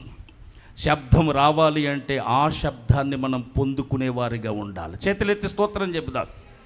కనుక ఇలాగా కొంతమంది కంగారు పడిపోతూ ఉంటారు. నేను అభిషేకం పొందేశాను, రాజునే, నేను బళ్ళు అర్పించేసి అని చెప్పేసి అర్పించేశాడు. ఆ తర్వాతట అర్పించిన వెంటనే సమయాలు వచ్చాడట. వెంటనే వచ్చినాడు. 5 నిమిషాల ముందు ఎందుకు రాలేదు? నువ్వు ఆగుతావా లేదో అని ఒక ఆవిడ ఫ్రిడ్జ్ కొనుక్కొని ప్రార్థనకి రమ్మంది. అలాగేనమ్మా, ఆనకు వస్తానన్నాను ఆ రోజు ఆదివారం. ఆనకు వస్తానని చెప్పి నేను అలసిపోయి ఇంటికి వెళ్ళాను, మర్చిపోయాను. మర్చిపోతే మరలా రావాలి, లేకపోతే ఫోన్ చేయాలి. చెప్పలేదు. అమ్మ అన్నాడు పొద్దున్న ఆవిడ వెళ్ళిపోతుంటే, అమ్మ మర్చిపోయానరా ఏమనుకోకు, ఇప్పుడు వస్తాను ప్రార్థన కంటే. వద్దులే అంటే నేను చేసేసుకున్నాను ప్రార్థన అంది. ఇంక నేనేం చేయక నోరు మూసు కూర్చున్నాను. 4వ రోజు వచ్చి, పాస్టర్ గారు ఏదైనా మంచి ఫ్రిడ్జ్ ఉంటే ఇప్పించండి. ఏమైంది? ఫ్రిడ్జ్ కాలిపోయింది. నువ్వు దైవజనుడు, నీకు ఒక నాయకుడు, నీకు ఒక తండ్రి ఉన్నప్పుడు ఆయన చేత ప్రార్థన చేసి ఓపెన్ చేయకుండా నువ్వు చేసేసుకుంటే ఆగిపోద్దా? కాలిపోయింది. ఇంకా అప్పటి నుంచి ఏది కొన్నా వెళ్ళాలి ప్రార్థనకి. ఎవడికాడు చేసేసుకుంటే ఇంకా ఎందుకు? చర్చిలు ఎందుకు? దైవజనులు ఎందుకు? దైవ సేవకురాలు ఎందుకు? ఏమండి, తల్లిదండ్రులుగా వాళ్ళు మనకి ఎందుకుంటారు? ఆలోచించగలగాలి. ఆగుతావా లేదా అని చెప్పి చూశాడు.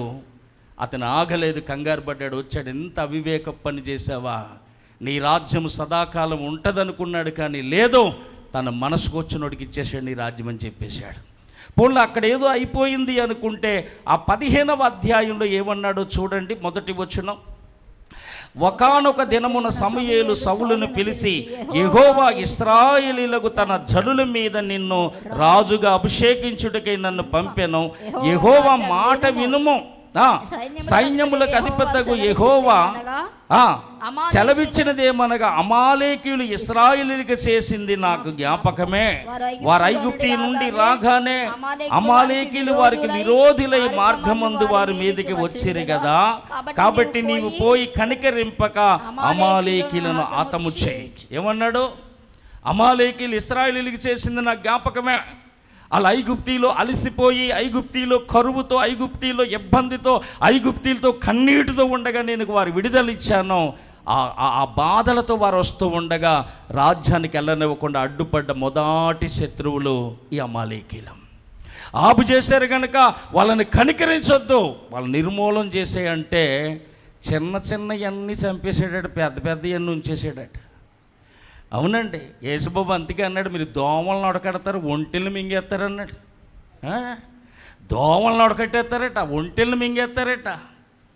సాతానుడు చాలా కుయ్యెత్తులు గలవాడు. ఆడి వెండి తెరతో మోసం చేసేవాడట ప్రజల్ని. దైవజనులు వచ్చి ఎండి తెరకి వెళ్లకుండా ఆపు చేసేస్తే బుల్లు తెరతో వచ్చేసాడట. ఈ టీవీ మీ టీవీ, మా టీవీ, మనందరి టీవీ వచ్చేసాడు లోపలికి. బుల్లి తెరకు కూడా వెళ్లకుండా ఆపు చేసేస్తే ఉపాసాలు పెట్టి చిట్టి తెరతో వచ్చేసాడు జేబులోకి. ఇది చిట్టి తెర. ఈ చిట్టి తెర బస్ ఎక్కినా చిట్టి తెరే, ఎవరితో మాట్లాడినా చిట్టి తెర. ఏదో నొక్కేసుకుంటాడు, ఆడు ఏం నొక్కేస్తాడు నాకు అర్థమవుతుంది. చర్చిలోకి వచ్చి నొక్కేసి వాళ్ళు కూడా పొలవమని ఉంటారు. వాక్యం వినరేళ్ళు నొక్కెత్తవే. బాత్రూంలో కూడా సెల్లే దరిద్రం. చిన్నపిల్లలు సెల్లిస్తేనే కానీ అన్నం ఎలా తినరో వీడికి అవ్వదు. వీడికి అవ్వకపోతే సెల్లిస్తే సరిపోతుంది, ట్యాబ్లెట్లు ఆమతం పట్టించక్కర్లేదు, 2 బకెట్లు వెళ్తాడు వీడు. అలాంటి వాళ్ళు కూడా ఉన్నారు. బాత్రూంలో కూడా సెల్లే దరిద్రం. ఏమండి, కనుక ఆడు మోసం చేస్తాడు, సిట్టి తెరతో మోసం చేసేస్తాడటాడు. ఏమండి, కనుక మనం ఏమంటామంటే సినిమాలకు వెళ్ళట్లేదండి, మానేశాం. చిన్నది అది, సీరియల్స్ చూస్తున్నాం. 2 గంటలన్నర ఒకటే సినిమా, 2 గంటలన్నరలో 5 పార్ట్లు వస్తాయి. ఇది ఒంటే, దీన్ని మింగేస్తున్నాం. ఏమండి, దోమలను మాత్రం వడకడుతున్నాం. నేను ఎవరిని తిట్టట్లేదండి, కాకపోతే ఎవరైనా యువతల గిన్నెలు అవి పాడేసుకుంటే పట్టుకొచ్చి లోపల పెట్టేస్తున్నాం. నేను ఎవరిది ఎత్తికెళ్ళట్లేదండి, కాకపోతే కాస్ట్లీ దొంగతనం, బైబిల్ పాటల బుక్కే తీస్తాం. నేను ఎవరిది ఏం ముట్టుకోనండి, ఈవిడి జోడికి 13 పినిసులు ఎట్టు ఉంటాయి, ఈ జోడు వదిలేసి ఆ జోడు వేసుకెళ్ళిపోతుంది. మళ్ళీ పైపెచ్చకంటది నాదనుకున్నాను, పినిసులు గుచ్చుకోలేదా తల్లే. దోమలను ఉడకట్టేస్తున్నారు, ఒంటెలు మింగేస్తున్నారు. చాలా జాగ్రత్త సుమ. చిన్న చిన్న వాటిని అన్నిటినీ చంపేడట, పెద్ద పెద్ద వదిలేసాడట. వదిలేసేటప్పుడు దేవుడు సమూయేలుతో అంటున్నాడు, సౌలును రాజుగా చేసినందుకు నేను సంతాపం నందు ఏడుస్తున్నానని చెప్పాడు. కన్నీరు కార్చాడట. దేవుడు మన కోసం కూడా కన్నీరు కారుస్తాడు. ఎందుకో తెలుసా? ఈ దౌర్భాగ్యుల కొరకు నేను మరణిస్తా, ఈ దరిద్రుల కొరకు నేను మరణిస్తా. మార్పు లేకుండా ఎన్నిసార్లు కడిగినా రోతల వైపుకి వెళ్తున్న వీళ్ళ కోసమా నేను సిలువలో మరణిస్తానని ఎవరికి చెప్పాలో తెలియక సిలువ కేసు బాదుకుంటున్నాడట. నోవాహు కాలంలో తన హృదయంలో సంతాపం పొందాడని రాయబడింది. సౌలును రాజుగా నియమించినందుకు సంతాపం పొంది ఏడిస్తే దైవజనుడైన సమూయేలు తెల్లవార్లు మహారోషం గలవాడై ప్రార్థన చేశాడట. ప్రార్థన చేసి ఉదయాన్నే సౌలును కలుసుకోవటానికి వస్తున్నప్పుడు ఈయన ఇల్లు అంటాడు, సౌలా, యెహోవా వలన నువ్వు ఆశీర్వాదం నొందునుగాక. ఈడెవడు ఆశీర్వదించటానికి? సమూయేలును ఆశీర్వదించడానికి వీడెవడు? నేను యెహోవా ఆజ్ఞ నెరవేర్చాను అన్నాడు. నన్ను దీవెన పొందునుగాక అన్నాడు కనుక ఏమనకూడదని అనుకోలేదు. దైవజనుడు అన్నాడు, నీవు యెహోవా ఆజ్ఞ నెరవేర్చిన వాడువైతే నాకు వినబడుతున్న ఎడ్ల రంకిలెక్కడే, గొర్రెల అరుపులెక్కడే? నువ్వు దేవుణ్ణి నమ్ముకొని పవిత్రంగా పరిశుద్ధంగా జీవిస్తుంటే నీ ఇంటి పక్కనే ఆ 3 అంశాలు మందు మింగేసి పాడేసిన కాయలు కనపడుతున్నాయి, వెనకాల జేబీలు రాజాకాయని ప్యాకెట్లు కనపడుతున్నాయి, బీడీల వాసన, చుట్ల వాసన, సిగరెట్ల వాసన ఎక్కడయ్యే? నేను మారిపోయాను. ఏం మారో? ఎడ్ల రంకిలు ఎక్కడ వినబడుతున్నాయని చెప్పాడు. నేను అది దేవునికి బలర్పించడానికి ఉంచానంటే ఒక పిచ్చోడా, బలర్పించుట కంటే పొటేళ్ళు కొవ్వర్పించుట కంటే మాట వినుట శ్రేష్టం. మాట వినాలి. నువ్వు మాట వినలేదు కనుక నీ రాజ్యం నిలబడదని చెప్పేశాడండి. మాట వినలేదు కనుకనే ప్రియులారా, ఆ తర్వాత దేవుడు అతనితో మాట్లాడటం మానేస్తే శత్రువులు తన మీదకి వచ్చినప్పుడు అతను ఏం చేశాడో తెలుసా? కర్ణపిశాచ గల దాని దగ్గరికి విచారణ చేసి వెళ్ళాడు కనుక అతుడైపోయాడట. చూడండి, దినవృత్తాంతాల గ్రంథం 1వ అధ్యాయం 10వ అధ్యాయం చూడండి. 1 దినవృత్తాంతాల గ్రంథం 10-13. ఈ ప్రకారము యెహోవా ఆజ్ఞ గైకొనక ఆయన దృష్టి ఎదుట ద్రోహము చేసినందుకును, యెహోవా యొద్ద విచారణ చేయక కర్ణపిశాచ గలని యొద్ద విచారణ చేయు దాన్ని వెతికినందుకును సౌలు అతుడాయెను. అందు నిమిత్తము యెహోవా అతనికి మరణశిక్ష విధించాను. ఎందుకు చీకటైపోయింది సౌలు బ్రతుకు? ఆకాశం అనబడుతున్న సౌలు ఎందుకు చీకటి కమ్మేసింది అంటే దేవుని మాట వినలేదు. ఆయన చంపమని చంపలేదు. శరీర కార్యాలు స్వస్థమై ఉన్నాయి, వాటిని చంపేయండి అని దేవుడు వాక్యం చెప్తుంది. ధనాపేక్ష అనే దాన్ని చంపేయండి అని దేవుని వాక్యం చెప్తుంది. చంపమన్న దాన్ని చంపకుండా ఉంచుతున్నాం. సౌలు ఎవరినైతే చంపలేదో, ఏది వదిలేడో అదే అమాలేకుడు సౌలుని చంపేశాడు. నీ జీవితంలో చంపకుండా దేన్ని ఉంచుతావో అదే ఏదో రోజు నిన్ను చంపేస్తుంది.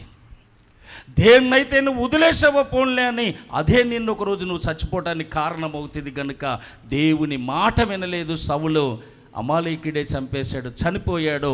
తర్వాత తన కొడుకు చనిపోయాడు, మనవడు కుంటికాలుడైపోయాడు. రాజ్యం లేదు ఇంకంటే. సూర్యుడు అనబడుతున్న దేవుడు వదిలేశాడు అతన్ని. సూర్యుడు అనబడుతున్న దేవుడు వదిలేశాడు. కృప దూరం అయిపోయింది. అందుకే తన బ్రతుకంతా ఏమైపోయిందంటే చీకటైపోయింది. ఈరోజు వాక్యం వింటున్న మన జీవితంలో సూర్యుడు ఉదయించాలి. సూర్యక్రాంతిలో మనం నడాలి తప్ప ఆ మహానుభావుడు మన జీవితాన్ని వదిలేస్తే మనంత దౌర్భాగ్యులు ఇంకొకరు ఉండరు. ఈ ఉపవాస ప్రార్థనలో ప్రాధేయపడాలి. ప్రభువా, నిన్ను వదులుకున్నానయ్యా, మరలా నా జీవితంలో ఉదయించు నాయనా. నిన్ను దూరం చేసుకున్నానయ్యా, నీ కృప మరలా నాకు కావాలి తండ్రి అని దేవుని దగ్గర పశ్చాత్తాపడి ఆడవటానికి ఉపవాస ప్రార్థన. ప్రియులారా, ఈరోజు వాక్యం వింటున్న మన జీవితాలు ఎలా ఉన్నాయో ఒక్కసారి మనం గమనించుకోవాలి. కనుక అతని రాజ్యం అంతా కూడా నాశనం అయిపోవటానికి, తన బ్రతుకు చీకటైపోవటానికి కారణం దేవుడు అతన్ని వదిలేశాడు. ఎందుకంటే దేవుని మాట ఆయన వినలేదు. ఇక రెండవదిగా మనం చూస్తే న్యాయాధిపతుల గ్రంథం చూడండి ప్రియులారా. న్యాయాధిపతుల గ్రంథం 16వ అధ్యాయం 19వ వచనం.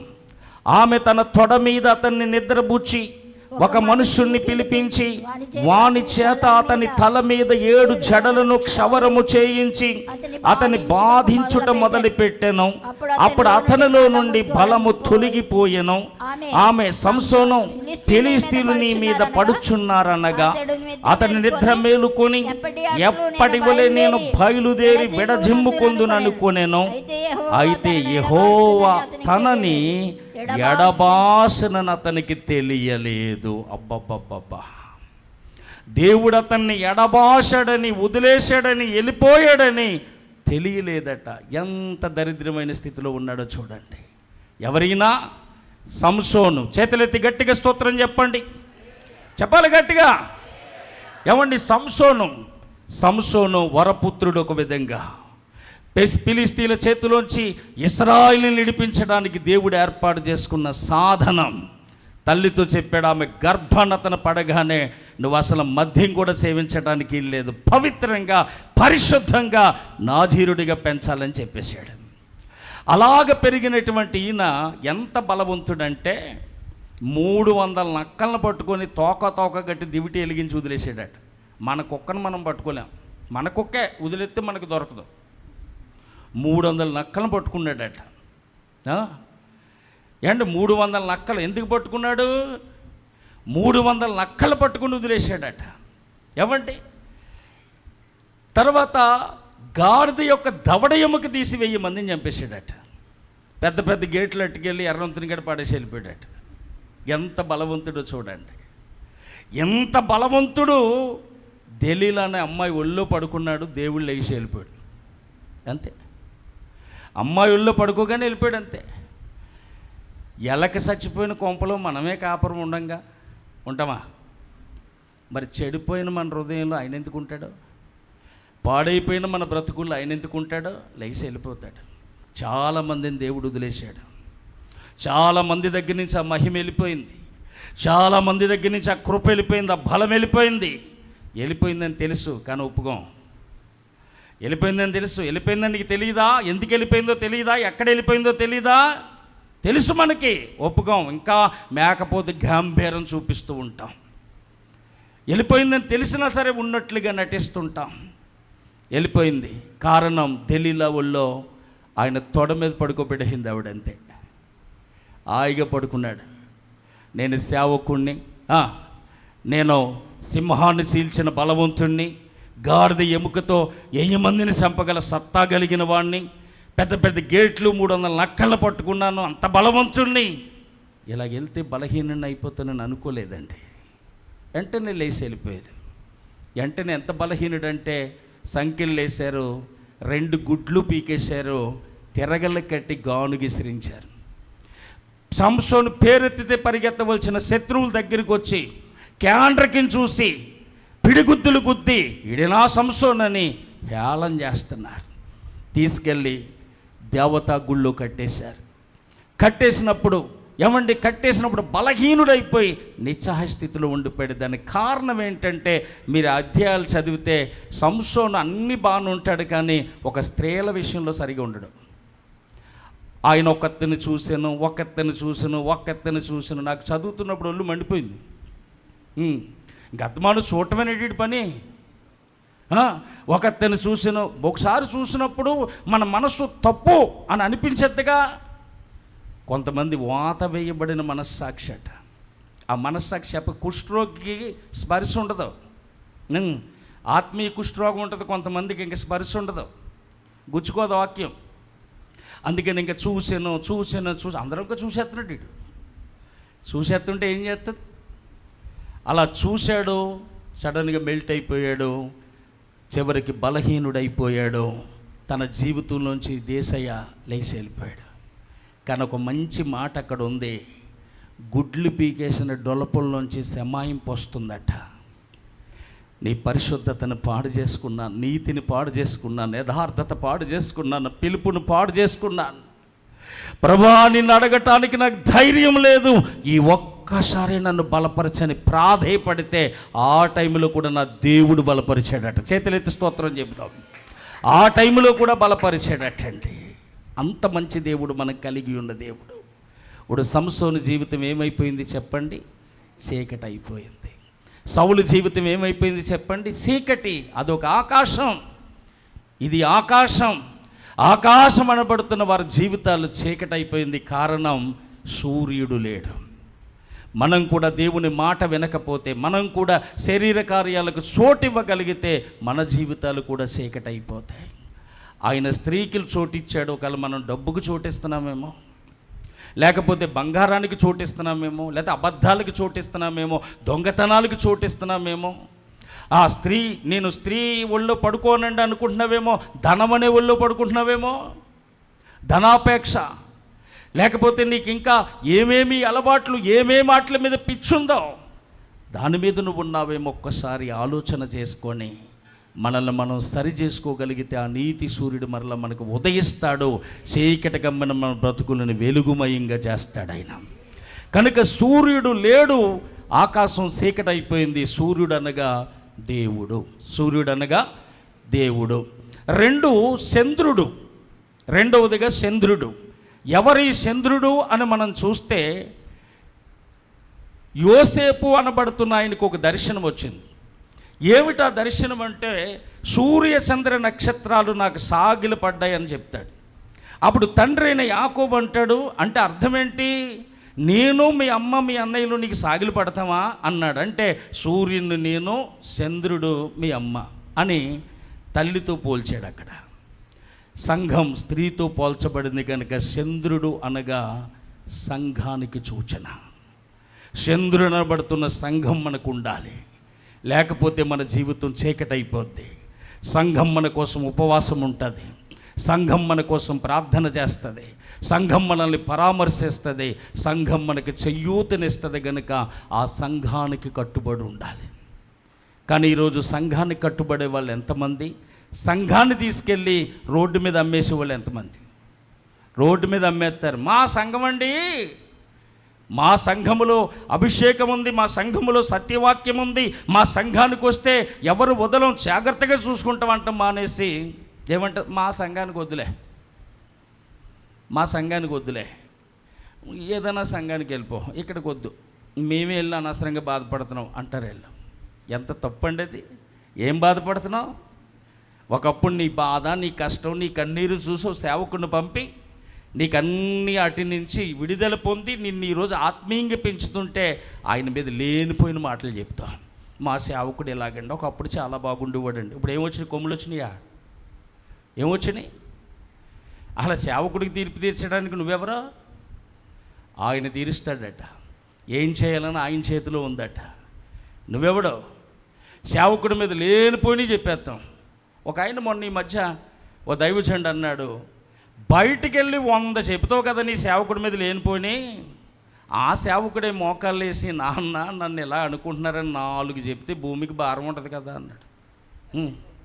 లేపెత్తాడు కదా నేను. నువ్వే నెట్టి చెప్పడం, మాకు చెప్పడం రాదా? మోకాళ్ళు వేసి ఏంటి ప్రభా ఇది అన్నాం అనుకో, అయిపోయినట్టే, ఇంకేముండదు అక్కడ. భూమి నెరవిడిసిందట. కొరాహు దాతాన అభిరాముల్ని భూమి నెరవిడిసి మింగేసింది. తర్వాత ఇంకా 250 మందిని అగ్ని వచ్చి, అయినా బుద్ధి రాలేదు అక్కడ జనానికి. మీరు చదివితే భూమి నెరవిడిసి మింగేసింది వాళ్ళ దోషం, అగ్ని వచ్చి కాల్చింది వాళ్ళ దోషం అంటలేదు. మీరేంటి జనాలను ఎలా చంపేస్తారా? ఇంకా బుద్ధి రాలేదు. ఒక్కొక్కరికి సవరమైన ఎవరో రాదు, వివరాలు రావండి. ఇప్పుడు సరి చేసుకోవటం మానేసి సరిపెట్టేసుకుంటున్నారండి. ఒరే నీ తోటోళ్ళందరూ ప్యాస్ అయ్యారు కదరా, నువ్వేట్రా పేలైపోయావు, సిగ్గులేదా అంటే, నేనే కాదు నాతో ఇంకో 6 పోయారు తెలుసా. సరిపెట్టేసుకుంటున్నట్టు. అమ్మా నీ సీట్ వేసేవాటి ₹1,00,000 ఎవడో మన 1,00,000 కానండి, మా తోటకోవాలి 10 లక్షలండి. సరిపెట్టేసుకుంటుంది ఇవిడే. సరి చేసుకున్నవాడు ధన్యుడండి. సరిపెట్టుకోకూడదు, సరి చేసుకోవాలి. సరి చేసుకోవట్లేదు ఈరోజు. అంటే సంఘం మీద లేనిపోయిన మాటలు, సేవకుడి మీద లేనిపోయిన మాటలు ఎన్ని చెబుతామో బయటికి వెళ్ళి. చంద్రుడనే ఆ సంఘము నీకు లేకపోతే నువ్వు చీకటి అయిపోతావు. ఒక విశ్వాసి రక్షింపబడిన తర్వాత సంఘానికి చేర్చబడాలి. ఏమండి, పెంతెకోస్తు దినాన్న 120 మంది ఏక మనసుతో ప్రార్థన చేయగా పరిశుద్ధాత్ముడు అక్కడికి దిగి వచ్చాడట. ఆత్మచేత నింపబడిన పేతురు గారు ప్రసంగం చేస్తుంటే 3,000 మంది హృదయాల్లో గుచ్చుకున్నాయట. 3,000 మంది హృదయాలు పొడవబడ్డాయట. వాళ్ళు వెంటనే వచ్చి అంటున్నారు, అయ్యలారా మేమేం చెయ్యాలి? మీరేం చెయ్యాలంటే మారు మనసు పొంది ప్రభువైన యేసుక్రీస్తు నామములో బాప్తిసం పొందండి, పరిశుద్ధాత్మనే వరాన్ని మీరు పొందుతారు. చేతులెత్తి స్తోత్రం చెబుదాం. మీరు మారు మనసు పొందాలి, పరిశుద్ధాత్మనే వరాన్ని పొందుకోవాలి, బాప్తిసం పొందాలన్నప్పుడు వాళ్ళందరూ కూడా మారు మనసు పొంది పశ్చాత్తాపడి కన్నీరు కార్చి, ప్రియులారా వారు బాప్తిసము పొంది మూర్ఖులకి తరము వారికి వేరైపోయి రక్షణ పొంది సంఘ సభ్యులుగా చేర్చబడ్డారట. ఒక సంఘానికి కట్టుబడి ఉన్నారట. ఆ కింద అపోస్తుల కార్యాల్లో మంచి మాట ఇలా రాయబడి ఉందండి. అపోస్తుల కార్యాల గ్రంథం చూడండి ప్రియులారా, 2వ అధ్యాయం 40వ వచనం. ఇంకను అనేక విధములైన మాటలతో సాక్ష్యమిచ్చి మీరు మూర్ఖులగి తరము వారికి వేరే రక్షణ పొందుడని వారిని హెచ్చరించెను. కాబట్టి అతని వాక్యమును అంగీకరించిన వారు బాప్తీసము పొందిరి. ఆ దినమందు ఇంచుమించు 3000 మంది చేర్చబడిరి. 47 ఆనందముతోనూ నిష్కపటమైన హృదయముతోనూ ఆహారము పుచ్చుకొనుచుండిరి. మరియు ప్రభు రక్షణ పొందిన వారిని అనుదినము వారితో చేర్చుకున్నారు. అనేక మందిని చేర్చుకున్నారు. రండి బ్రదర్ రండి అని చేర్చుకున్నారు. సంఘము నీకు ఉండాలి. చాలామంది సంఘాలకు కట్టుబడి ఉండరు, సంఘములో ఉండరు. ఇక్కడ ఉంటారు, ఆలోచనలన్నీ వేరే చోట ఉంటుంటాయి. ఏమంటే ఇక్కడ ఉంటారు, తమ పద్ధతి ఎప్పటికప్పుడు అక్కడికి వెళ్తే బాగుంటుందని అలాగే వేస్తారు. అక్కడొక అడుగు ఇక్కడో అడిగేసే దెయ్యం సాతాను ఎక్కడి నుంచి వచ్చామంటే భూమి మీద అక్కడొక అడుగు ఇక్కడొక అడిగేసాను అన్నాడు. అలా ఈ కూడా ఒక చోటే స్టాండర్డ్గా మనం నిలబడాలి. సత్యవాక్యం ఎవరు చెప్తున్నారు? ఏమండి, భక్తి గల దైవజనుడు ఎవరు ప్రార్థనా పరులు ఎక్కడుంటే మనకు క్షేమంగా ఉంటాం, ఎక్కడ మనకి హెచ్చరిక ఉంటుంది, ఎక్కడ మన క్షేమాన్ని పట్టించుకునే వాళ్ళు ఉంటారని చూసి ఆ సంఘములో కట్టుబడి సంఘం అనే చంద్రుడు మన జీవితంలో ఉండాలి. ఈరోజు ఎంతమంది సంఘాన్ని కట్టుబడే వాళ్ళు ఉన్నారు? ఎంతమందిని మనం చేర్చుకోగలుగుతున్నాం? చేర్చుకోవాలి. ఆహ్వానం పలకాలి, అడ్డుగా ఉండకూడదు. ఆహ్వానాన్ని పలకాలి, అనేక మందిని నడిపించాలి ప్రభు దగ్గరికి. ఈరోజు మనం నడిపించగలుగుతున్నామా, చేర్చుకోగలుగుతున్నాం అన్నది ఆలోచించండి. ఒక ఆయన నాకు తెలుసు, దేవుణ్ణి నమ్ముకున్న కొత్తలో చాలా బలంగా ఉండేవాడు. తర్వాత రకరకాల బోధలు, వాళ్ళు వచ్చారు వీళ్ళు వచ్చారని అలాగే వెంబడిస్తూ మొత్తం మీద సన్నిధికి దూరం అయిపోయాడు. వాళ్ళ అమ్మగారు చనిపోయారు. ఈ లోపల ఏం చేయాలో తెలియదు, ఎవడో రాలేదు అక్కడికి. శవాన్ని ఎదురుగుంట పెట్టుకొని తను, తన భార్య, కూతురు ముగ్గురు అలాగే ఏడుస్తూ తెల్లవారులు కూర్చున్న మంచినీళ్ళు ఇచ్చి వాళ్ళు ఏడాలకి. మొదటిగా ఆ తర్వాత ఆయన నడిపిస్తున్న సేవకుడు ఇంకా ఎన్ని మనసులో పెట్టుకోకుండా వచ్చి ఆ భూస్థాపన చేస్తే కానీ దిక్కులేదు. మనల్ని రేపొద్దున మోసుకుపోవటానికి సంఘం ఉండాలిగా, మనం ఏడిస్తే మనతో పాటు ఏడటానికి సంఘం ఉండాలిగా, మనం దుఃఖపడితే మనతో దుఃఖపడేది సంఘమేగా, మన కన్నీరు కార్చేది సంఘమేగా, మన బాధల్లో ఉంటే మన కోసం ఉపవాసం ఉండి ప్రార్థన చేసేది సంఘమేగా. పేతురు గారు చెరసాల్లో ఉంటే సంఘము అత్యాసక్తితో ప్రార్థన చేయగా సంఘ ప్రార్థనకి సంకిలిడిపోయినాయట, సంఘ ప్రార్థనకి చెరసాల తెరవబడిందట. అంత పవర్ ఉంది సంఘ ప్రార్థనకి. అలాంటి సంఘము అనే చంద్రుడు మన జీవితంలో ఉండాలి. ఈరోజు ఉన్నాడా? సంఘం అనే చంద్రుడిని మనం చేర్చుకోగలుగుతున్నాం అనేది కూడా ఒక్కసారి మనం ఆలోచించగలగాలి. సంఘానికి కట్టుబడి ఉండాలి, సంఘాన్ని గౌరవించాలి. ఏమండి, ఈరోజు సంఘాన్ని గౌరవించే వాళ్ళు ఎంతమంది ఉన్నారు చూడండి ప్రియులారా. దూరపు కొండలు నునుపుగా ఉంటాయని ఏదేదో అనుకుంటాం. ఏమండి, నేను చాలామందిని చూశాను. కనీసం ఒక పాప వివాహం నిమిత్తం ప్రార్థన చేయండి అంటే ప్రార్థన చేశారు, కానీ నా బిడ్డ కోసం ఎవరు పట్టించుకోలేదండి. పెద్ద పెద్ద సేవకులు అనబడిన వారు అందరి దగ్గరికి తిరిగిందండి, నా దగ్గర ఉంటా, ఎవరూ పట్టించుకోలేదండి. ఒక చిన్న సేవకుడిని, అప్పటికి 7 అన్నమండుగురు, అయినా సరే నేనే పట్టించుకున్నానండి. నీ సంఘ సేవకుడికి నీ మీద బాధ్యత ఉంటుంది. అన్నయ్య ప్రార్థన చేయండి, నేనంటే ఇష్టమే, నా కోసం మీరు ప్రార్థన చేస్తున్నారు, చేతులెత్తి దండం పెడతాను అన్నంత మాత్రాన్న మీ దృష్టంతా నా మీద ఉండకూడదు. నా మీదే కాదు, ఇక్కడికి ఎవడొచ్చినా ఉండకూడదు. ఎందుకంటే నీ సేవకుడు, నీ సంఘం ఏముండదండి, చెప్పినంత ఈజీగా ఉండవండి అక్కడ. కానీ మన సంఘాన్ని కట్టుబడి సంఘంలోనే ఉండాలి. మన సంఘాన్ని మనం అభివృద్ధి పరుచుకొని సంఘానికి లోబడి ఉండాలి, కానీ సంఘానికి మనం దూరంగా ఉండకూడదు. కొంతమంది జనవరికి వస్తారు, చంద్రుడు ఉంటుందా చెప్పండి. కొంతమంది ఉపవాస ప్రార్థనలకే వస్తారు, చంద్రుడికి వాళ్ళకి సంబంధం ఉంటుందా చెప్పాలి. కొంతమంది ప్రభురాత్రి భోజనానికి భోజనం చేయటానికి వచ్చామండి, ఇడ్లీ తినేసి టీ తాగేసినట్లుగా వెళ్ళిపోతారు, అంతే అయిపోయిందండి. మళ్ళా వస్తాం వచ్చే నెల 1వ తారీఖుని. ఏంటి వీళ్ళకి సంబంధం ఏంటి?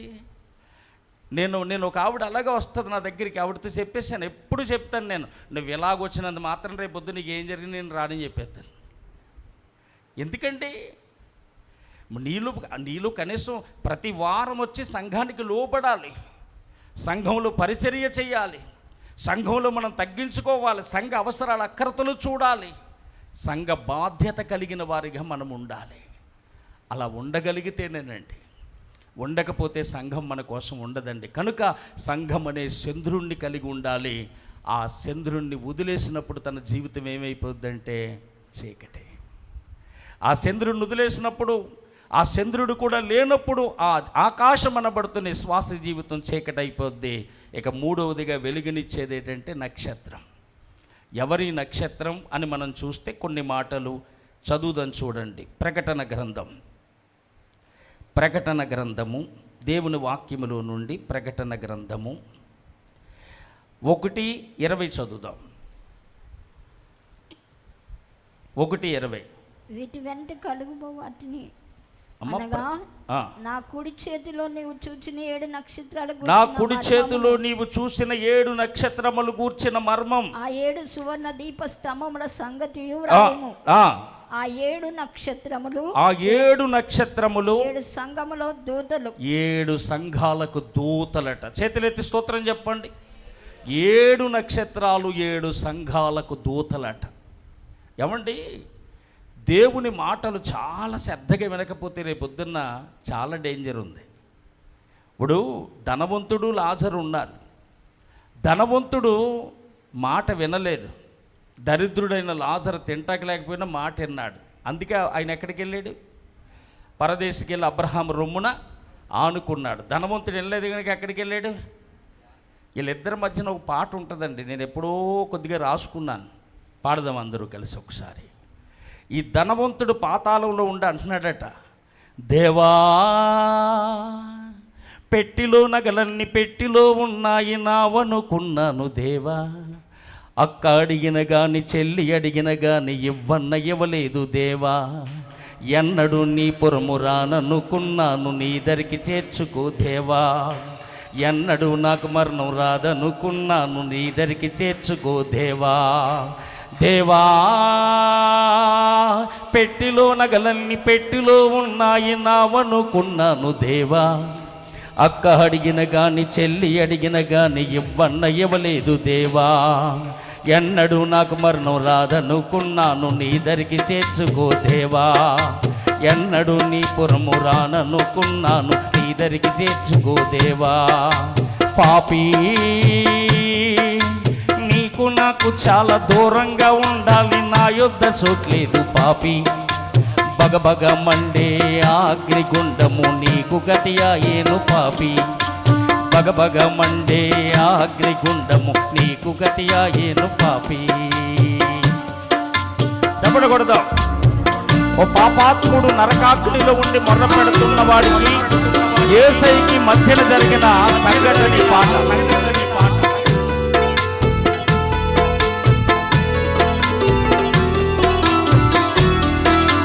దేవా నా అన్నదమ్ముళ్ళు, నా అక్క చెల్లెళ్ళు, నా గ్రామ ప్రజలు, నా బంధుమిత్రులు చాలా మంది ఉన్నారు యేసయ్యా, దేవా నా అన్నదమ్ముళ్ళు, నా అక్క చెల్లెళ్ళు, నా గ్రామ ప్రజలు, నా బంధుమిత్రులు చాలా మంది ఉన్నారు యేసయ్యా, ఒక్కసారి నన్ను వాళ్ళ దగ్గరికి కంపు కౌరు చెప్పొస్తాను దేవా, ఒక్కసారి నన్ను వాళ్ళ దగ్గరికి కంపు కౌరు చెప్పొస్తాను దేవా, పాపీ పాపీ నీవు తిరిగి వెళితే నీ దెయ్యమనుకుంటారు, సీబ్రిడ్జ్ కొడతారు పాపి, నా దాసులెందరూ చెప్పేవారున్నారు ఆ మాటలింటే చాలు, నా దాసులెందరూ చెప్పేవారున్నారు ఆ మాటలింటే చాలు. కపల కొడతాం అందరూ. దేవా తీగి మీద సేర్లన్నీ తీగి మీద ఉన్నాయి, బీర్వాలో బట్లన్నీ బీర్వాలో ఉన్నాయి నావనుకున్నాను దేవా, దేవా తీగి మీద సేర్లన్నీ తీగి మీద ఉన్నాయి, బీర్వాలో బట్లన్నీ బీర్వాలో ఉన్నాయి నావనుకున్నాను దేవా, అక్క అడిగిన గాని చెల్లి అడిగిన గాని ఇవ్వలేదు దేవా, ఎన్నడూ నాకు మరణం రాదనుకున్నాను నీ దరికి చేర్చుకో దేవా, దేవా కొట్లోని దాన్మన్ని కొట్లోని ఉన్నాయి, పెట్లోని భీమన్ని పెట్లోని ఉన్నాయి. నీ తిందాం అనుకున్నాను దేవా, దిక్కి మాలిన వారు ఎందరొచ్చిన గాని ధర్మమే చేయలేదు దేవా. హల్లెలూయా. అన్నీ ఇవిడే తినేద్దాం అనుకుందట, కట్టేసుకుందాం అనుకుందట. ఏమంటే ఏమైపోయినాయి?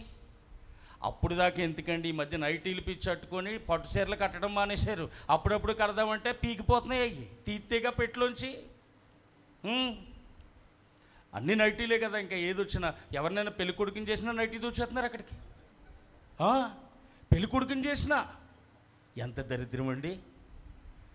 ఆ చీరలేమో అలా అక్కడే మొగ్గుతున్న బీరువాలో అప్పుడప్పుడు కట్టుకుందాం అనుకుంటే పని చేయట్లేదు, సిరిగిపోతున్నాయి. ఈవిడ అలాగే అనుకుందట. తీగి మీద చీరలు, తీగి మీద బీరువాలో బట్టల బీరువాలో ఉంటి అక్కడిగినా చెల్లెడిగినా ఇవ్వలేదట. అసలు మరణమే రాదు అనుకుందట. ఆయన అంటున్నాడు, నీకు నాకు చాలా దూరంగా ఉండాలి, నా యొద్ద చోట్లేదు. ఒకసారి పంపు నేను కౌరు చెప్పి వచ్చేస్తానంటే నువ్వు తిరిగి వెళ్తే దెయ్యం అనుకొని సీబ్రిడ్జ్ కొట్టేస్తారంటున్నాడు ఆయన. జాగ్రత్త. దేవుని మాటలు చాలా జాగ్రత్తగా వినాలి. దేవుని మాట వినక సౌలు బ్రతుకు చీకటైపోయింది, సంసోను బ్రతుకు చీకటైపోయింది. చంద్రుడు అనబడిన సంఘానికి దూరం అయిపోతే మన బ్రతుకు చీకటైపోద్ది. మూడవదిగా ఆ 7 నక్షత్రాలు 7 సంఘపు దూతలు అన్నాడు. దూత అన్న మాటకు మలాకీ భక్తుడు చెప్తాడు 2:7 దూతలు సైన్యములకు అధిపతగు, దేవుని సేవకులు సైన్యములకు అధిపతగు యెహోవా దూతలు అన్నాడు. ఇప్పుడు నక్షత్రము ఎవరికి సూచన అంటే సేవకుడికి సూచన. దానియేలు గ్రంథం 12:3 బుద్ధిమంతులైతే ఆకాశ మండలములో నిరంతరము ప్రకాశించి జ్యోతులను పోలి ఉన్నారు. నీతి మార్గములో అనేక మందిని నడిపించువారు నక్షత్రముల వలె ఆకాశములో ప్రకాశిస్తారు అని ఉంది. నక్షత్రం అనగా సేవకుడు. సేవకుడితో మనం సహవాసం కలిగి ఉండాలి. సేవకుడితో మనం సహవాసం కలిగే సేవకుడిని చాలా జాగ్రత్తగా మనం చూసుకోవాలి. సేవకుడిని తండ్రిగా, సేవకుడిని తోబుట్టుగా, సేవకుడిని మన బిడ్డగా చాలా జాగ్రత్తగా మనం కాపాడుకోవాలి. కానీ అలాంటి సేవకుడితో మనకి సంబంధాలు ఉండవు. సేవకుడి దగ్గరికి వచ్చి అన్నయ్య ప్రార్థన చేయంటాం, బయటికి వెళ్ళాక లేనిపోని అన్నీ చెప్తాం. ఏమండి, సేవకుడి మీద లేనిపోని చెప్పేవారు కూడా చాలామంది ఉన్నారు. అలా ఉండకూడదండి. సేవకుడితో కలిసిమెలిసి ఉండటం అనేది మనం నేర్చుకోవాలి. ఈరోజు సేవకుడనే నక్షత్రం మన జీవితంలో ఉందా? అది కూడా మనం ఆలోచించుకోవాలి. వచ్చిన ప్రతి ఒక్కరూ ఎక్కడికో మీటింగ్ వెళ్ళాం, అక్కడ ఎవరో వాక్యం బాగా చెప్పారు, ఆరాధన బాగా చేశారు, 4 మాటలు ప్రవచనాలు పలికారు, ఇక్కడ వదిలేస్తాం, అక్కడికి వెళ్ళిపోతాం. ఎన్నాళ్ళ లేదు సేవకుడు, ఈ మధ్య తేడా వచ్చేసింది. నీలో 33 మెలికలు వచ్చేయచ్చు, మాకు మాత్రం తేడా చిన్నది కనపడకూడదు. ఏమండి, వెంటనే పేర్లు పంగనామాలు పెట్టేస్తాం. చాలామంది ఉంటారు ఇలా అంటారు. ఏమండి, ఎవడో ఆ రోజు మట్టుగా అక్కడ ఏదో గట్టిగా ఒకవేళ మంచిగా చెప్పుండొచ్చు గాక, కానీ నీకోసం కన్నీరు గార్చి ప్రార్థన చేసే సేవకుడికి లోబడాలిగా. అందుకే చూడండి, కొరింథీకి రాసిన మొదటి పత్రిక 4:14 మీ బుద్ధి కలగాలని, మీకు సిగ్గు రావాలని మాటలు చెప్పుచున్నానంటాడు పౌలు గారు. అక్కడ క్రీస్తు యేసునందు ఉపదేశకులు 10,000 మంది ఉన్న తండ్రులు అనేకులు లేరు, మిమ్మల్ని నేను సువార్త ద్వారా కన్నాను అన్నాడు. వాక్యమనే ఆహారం, వాక్యం కోసం ఎంత ప్రయాసపడతాడో నాకు తెలుసు. ఎప్పుడు 11, 11:30, 12 మధ్యనే మేము ఫోన్ చేసుకుంటాం. నేనంటే పోనీ ఎక్కడెక్కడో తిరుగుతుంటాను, తను మీటింగ్స్కి వెళ్తాడు. ఎప్పుడైనా ఇంటికాడ ఖాళీ ఉన్నప్పుడు పడుకుంటాడేమో అని ఒకసారి అలా రింగి చూదిలితే వెంటనే ఫోన్ వచ్చేది. ఏం చేస్తున్నామంటే, రేపటికి వాక్యం సిద్ధపరుస్తున్నాను అన్నయ్య. మరి ఇంతకుముందు చెప్పేవు కదా, మరి ఆ చెప్పినవన్నీ మళ్ళీ ఒకసారి రిఫైట్ చేస్తే సంఘం బలపడద్దు కదా అంటే, చెప్పినవి మళ్ళీ చెప్పకూడదు కదా, క్రొత్తగా చెప్పాలి. ఏదో వంట చేయాలి. వంట చేయటం అంటే మాటలా చెప్పండి. లేదు, అవునులే ఈ మధ్య వంట చేస్తున్నారంటే మీరు రెడీమేడ్ ఫుడ్డేగా. ఏమండి, ఒక పలావ్, ఒక చికెన్ కర్రీ, 2 సాంబార్ పొట్లాలు, ఓ పప్పు, ఓ న్యూస్ పేపరు. ఎందుకు? తినేసాక చేతులు మూతులు కడకుండా తుడుచుకొని పాడేటకి. అవి కూడా బద్ధకమే మనకి. వంట చేస్తేగా మిరపకాయలు కొయ్యాలి, అల్లం ముక్కలు కొయ్యాలి, ఏమండి కూరగాయలు చెక్కాలి, కొయ్యాలి, ఉల్లిపాయలు కొయ్యాలి. ఏమన్నా తిన్నంగా ఉంటాయా? కళ్ళంపడి నీళ్ళు వస్తాయి, రొంప చేసేద్ది. మళ్ళీ అక్కడ మోకాళ్ళ మీద ఒకటి కొయ్యాలి, కాళ్ళు పట్టేస్తే. ఇన్ని చేస్తే కానీ ఆహారం సిద్ధపడదు. ఇన్ని చేస్తే మన్నాడు ఏమంటావు, ఏం చెప్పాళ్ళే ఉప్పు ఎక్కువ తీసి పడేస్తాం. ఎంత ప్రయాసపడ్డాం అన్నది. ఇంత ప్రయాసపడి బాగుందే అని మా ఆయన అనాలని మీరు ఎంత ఆశపడతారుగా, మరి ఇంత ప్రయాసపడిని ఈరోజు దేవుడిని నడిపించాడు అన్నయ్య అనాలని ఆలోచన, ఆశ మాకు ఉండదా? అబ్రహాం గారు దేవుడికి భోజనం పెట్టి ఎందుకు అక్కడి నుంచి ఉన్నాడు? అలా ఆవిడ కోసం అడుగుతాడని. బాగుండిందా మా ఆవిడ, చాలా బాగుండుతుంది అని చెప్పడం కోసం, మెచ్చుకుంటాడని. ఆశ అందరికీ ఉంటుంది, ఒక్క మాటలో తీసి పడేస్తాం. ఏమండి కారణం ఏంటి? నీకు అది ఎక్కట్లేదు. ఇప్పుడు చనిపోయిన వ్యక్తికి శిలను ఎక్కదట, చచ్చిన వ్యక్తికి వాక్యం ఎక్కదట. పాపాల చేత అపరాధాల చేత సత్య వాక్యమే వ్యక్తిది, చచ్చిపోయినోడికి శిలను ఎక్కుతుందా? ఎక్కదా.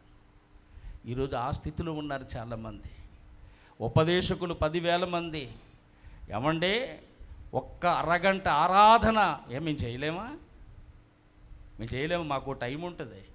ఈ టైం దాకా పాటలు, ఈ టైం దాకా వాక్యం, ఈ టైం నుంచి ఇది ముగింపు ప్రార్థన, ఇప్పటి నుంచి ఇక్కడ దాకా భోజనాలు, ఇక్కడి నుంచి ఇక్కడ దాకా వారి ఇంటికి వెళ్ళిపోతారు. ఓ టైం చేసుకుంటాం. అందుకే నడిపింపు ఉన్న మేము ఏం చేస్తుంటే టైం అయిపోతుందని చూసి కట్ చేసుకుంటాం. అది చూసి మీరు అనుకుంటున్నారు ఈ దగ్గర నడిపింపు ఉంటే ఇంకా కొనసాగించును.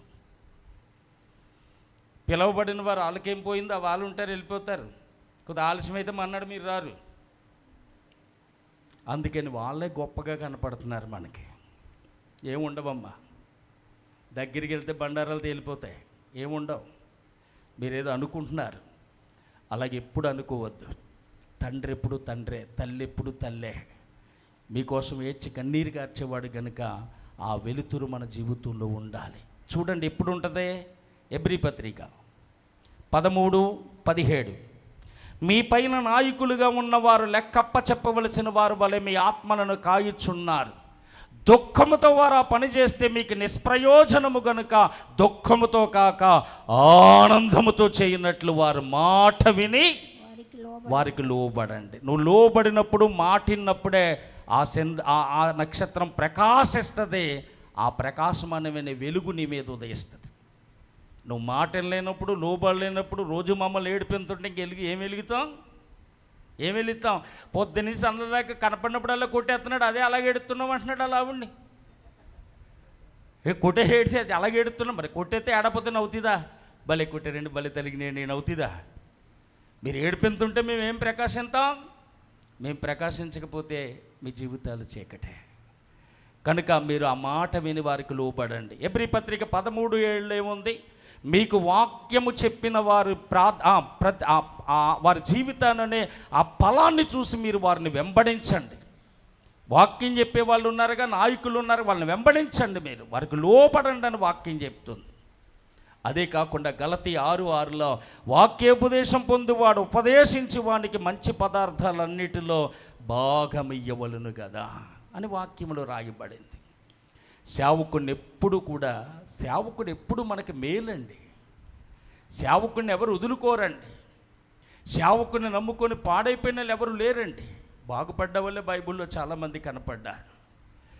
అంతటా ప్రవక్తల శిష్యుని భార్య సేవకుడి దగ్గరికి వచ్చి, మా ఆయన భక్తి గలవాడు, చనిపోయాడు, అప్పులు చేశాడు, అప్పులుడు వచ్చాడు, మా 2 పిల్లల్ని తీసుకుపోవాలనుకుంటున్నాడు.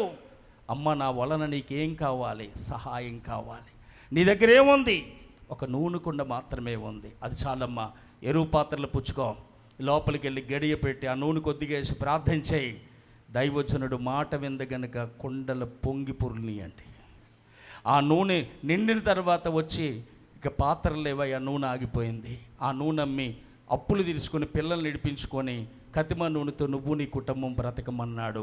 ఆ సేవకుడు తాము సహవాసం ఉందగనకే తన పిల్లలను విడిపించుకోగలిగింది. పెద్దసరా లేకపోయినా, మగదిక్కు లేకపోయినా తన కుటుంబాన్ని హాయిగా పెంచుకోగలిగింది. కారణం ఎవరు? సేవకుడు. సిరియా సైన్యాధిపతి పరాక్రమం గల బలాఢ్యుడే, కానీ కుష్ఠిరోగి. వేదన, శోధన, భయంకరమైన తనకి బాధ, అవమానం. ఎలీషా దగ్గరికి వచ్చాడు. ఎలీషా అన్నాడు, 7 మార్లు ములిగేసి వెళ్ళిపో. ఆయన అనుకున్నాడట చెయ్యి ఎత్తాడేమో అనుకున్నాడట. చెయ్యి ఎత్తేనే కాదు, టచ్ అక్కర్లేదు. చెయ్యెత్తేనే కాదు, మాటలో ఉండాలి పవరు. వెళ్ళి ములుగు. 7 మార్లు ములిగాడు. పసిపిల్ల దేహం వలె దేహం అయిపోయిందట. మేము బయటికి వెళ్తున్నాం, మందిరం కట్టాలనుకుంటున్నాం. వెళ్ళండి. సేవకుడా నీకు ఇష్టమైతే మాతో రా. సేవకుడు కూడా వచ్చాడు. గొడ్డలు ఊడిపడిపోయింది. ఎరువు గొడ్డలు బాబోని కేకలేస్తున్నాడు. ఎక్కడ పడిందని అడిగాడు. అక్కడ పడింది. వెంటనే సేవకుడు ఒక కొమ్మను నరికి ప్రార్థనాపూర్వకంగా పడిపోయింది, తిరిగి లేచింది. సేవకుడు సపోర్ట్ ఉంటే నువ్వు ఎక్కడ పడ్డావు అక్కడ నిన్ను నిలబెట్టిదాకా నిద్రోడు సేవకుడు. నిన్ను నిలబెట్టాలని తన ప్రయాస. ఈరోజు అలాంటి సేవకుడనే నక్షత్రం మన జీవితంలో ఉందా? నీకోసం నువ్వు ప్రార్థన చేయకపోయినా నీకోసం ప్రార్థన నిత్యము చేస్తామంటే, మా విశ్వాసులు బాగోవాలి, నాకు అప్పచెప్పిన నా పిల్లలు బాగోవాలి నాయన అని ఏమండి ప్రయాసతో ప్రార్థన చేసి మీ కష్టాలు కన్నీరు ఇంకా పోకపోతే పొట్ట మాడుచుకొని ఏం ఓపుకుందని 45 రోజులు ఉపాసాలు ఏం ఓపుకుంది? కూర్చుంటే లెగలేరు. ఏమండి మాకుండదా? చక్కగా పడుకోవాలి కాసేపైనా ఉండదా? అందంగా కడుపు నిండా తినాలని ఉండదా? కడుపు నిండా తింటున్నామా? కంటుమయ్యో నిద్రపోతున్నామా? కారణం ఏంటంటే సంఘమును గూర్చిన చింత, బాధ. నిన్ను గూర్చే, మా పిల్లలను గూర్చే, అది నిన్ను గూర్చే. మరి అలాంటి అంత ప్రయాసపడుతున్న సేవకుడు నీ జీవితంలో ఉండాలి అంటే ఆ నక్షత్రము దగ్గరే ఉండాలి. వారు ఆ నక్షత్రమును చూసి ఆనందభరితులయ్యారట. ఆ నక్షత్రం ప్రకాశిస్తుంటే ఆనందభరితులయ్యారట. కారు కొనుక్కుంటే చూడలేరు, బండి కొనుక్కుంటే చూడలేరు, మంచి బట్టలు కొనుక్కుంటే చూడలేరు. మేము ప్రకాశించకూడదు? పిచ్చోళ్ళ మేము ప్రకాశిస్తే నా వెలుగు మీకు. అబ్బే కాదండి. ఒకప్పుడు ఏమైనా ఉందేటండి? మరి నీకు ఏమైనా వచ్చిందేంటి? మేము ప్రార్థన చేస్తే నీకు జీన్ ప్యాంట్ వచ్చేయాలి, మేము ప్రార్థన చేస్తే మేడ మీద మేడ కట్టేయాలి, మేము మాత్రం గుడిసెలు గోసెట్టుకుని కదా. ఇది లేదు. సేవకుడికి క్షేమాన్ని కోరితేనే నువ్వు క్షేమంగా ఉంటావు. సేవకుడిని తండ్రిగా, సేవకురాలను తల్లిగా, సేవకుడిని ఒక బిడ్డగా, తోడబుట్టుగా ఏమండి మనం కడుపులో పెట్టుకొని జాగ్రత్తగా దాచుకోగలిగితే ఆ నక్షత్రముతో మనకి సహవాసం ఉంటేనే నీ జీవితంలో ప్రకాశమానమైన వెలుగు.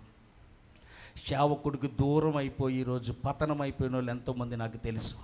సంఘానికి దూరం అయిపోయి పతనం అయిపోయిన వాళ్ళు ఎంతోమంది నాకు తెలుసు. దేవుడికి దూరం అయిపోయి పతనం అయిపోయిన వాళ్ళు ఎంతోమంది తెలుసు. ఈరోజు వాళ్ళందరూ ఎలాగున్నారు? గాఢాంధకారపు చీకటి కమ్మేసింది. ఈరోజు ఒకవేళ దేవుడు నీ నుంచి వెళ్ళిపోవచ్చు గాక, సంఘం మీద మీకు మంచి అభిప్రాయం లేకపోవచ్చు గాక, సేవకుడి మీద మంచి అభిప్రాయం లేక నీ మనసులో దూరం ఉండొచ్చు గాక, దేవుడు అంటున్నాడు చీకటి కమ్మిందా నీ బ్రతుకు, గోనె పట్ట ధరించుకో. అదే ఉపవాస ప్రార్థన. చేతులెత్తి స్తోత్రం చెబుదాం. నినివే పట్టణస్తుల మీదకి వస్తున్న ఉగ్రత కోసం వారందరూ గోనె పట్ట కట్టుకున్నారు. ఉపవాసం ఉండి తమ దుర్మార్గతను విడిచారట. ఉపవాసం ఉంటేనే సరిపోలేదు, దుర్మార్గత విడవాలి. ఉపవాసం ఉండి ప్రార్థన చేసేస్తేనే సరిపోలేదు, మనలో ఉన్న దుర్మార్గపు క్రియలు విడిచిపెట్టినప్పుడు ఆ దుర్మార్గత విడిచిపెట్టుట దేవుడు చూసి 1,20,000 కంటే మించిన ఆ పట్టణం మీదకి అగ్ని కురవకుండా దేవుడు కాపాడాడు. చేతులెత్తి స్తోత్రం చెప్పుదాం. అందుకే ఆకాశము చీకటి కమ్మింది, దానికి గోనె పట్టను ధరింపచేయుచున్నాను. గోనె పట్ట ఉపవాస ప్రార్థనకి, తగ్గింపు జీవితానికి సూచన. మనం తగ్గించుకుని ఉపవాసం ఉండి ప్రార్థన చేసి ఒకటే అడగాలి, సూర్యుడా నువ్వు మరలా నా జీవితంలో ఉదయించాలి. చంద్రుడు అనబడుతున్న సంఘానికి నేను కట్టుబడి ఉండాలి. నక్షత్రం అనబడుతున్న సేవకుడికి నేను విరోధంగా జీవించాను. ఇక నుంచి నా తమ్ముడితో, నా అన్నయ్యతో నేను కలిసిమెలిసి ఉంటాననే ఒక తీర్మానం మనకు వచ్చి ఉపవాస ప్రార్థన చేస్తే దేవుడు మరలా నీ జీవితాన్ని వెలిగించబోతున్నాడు.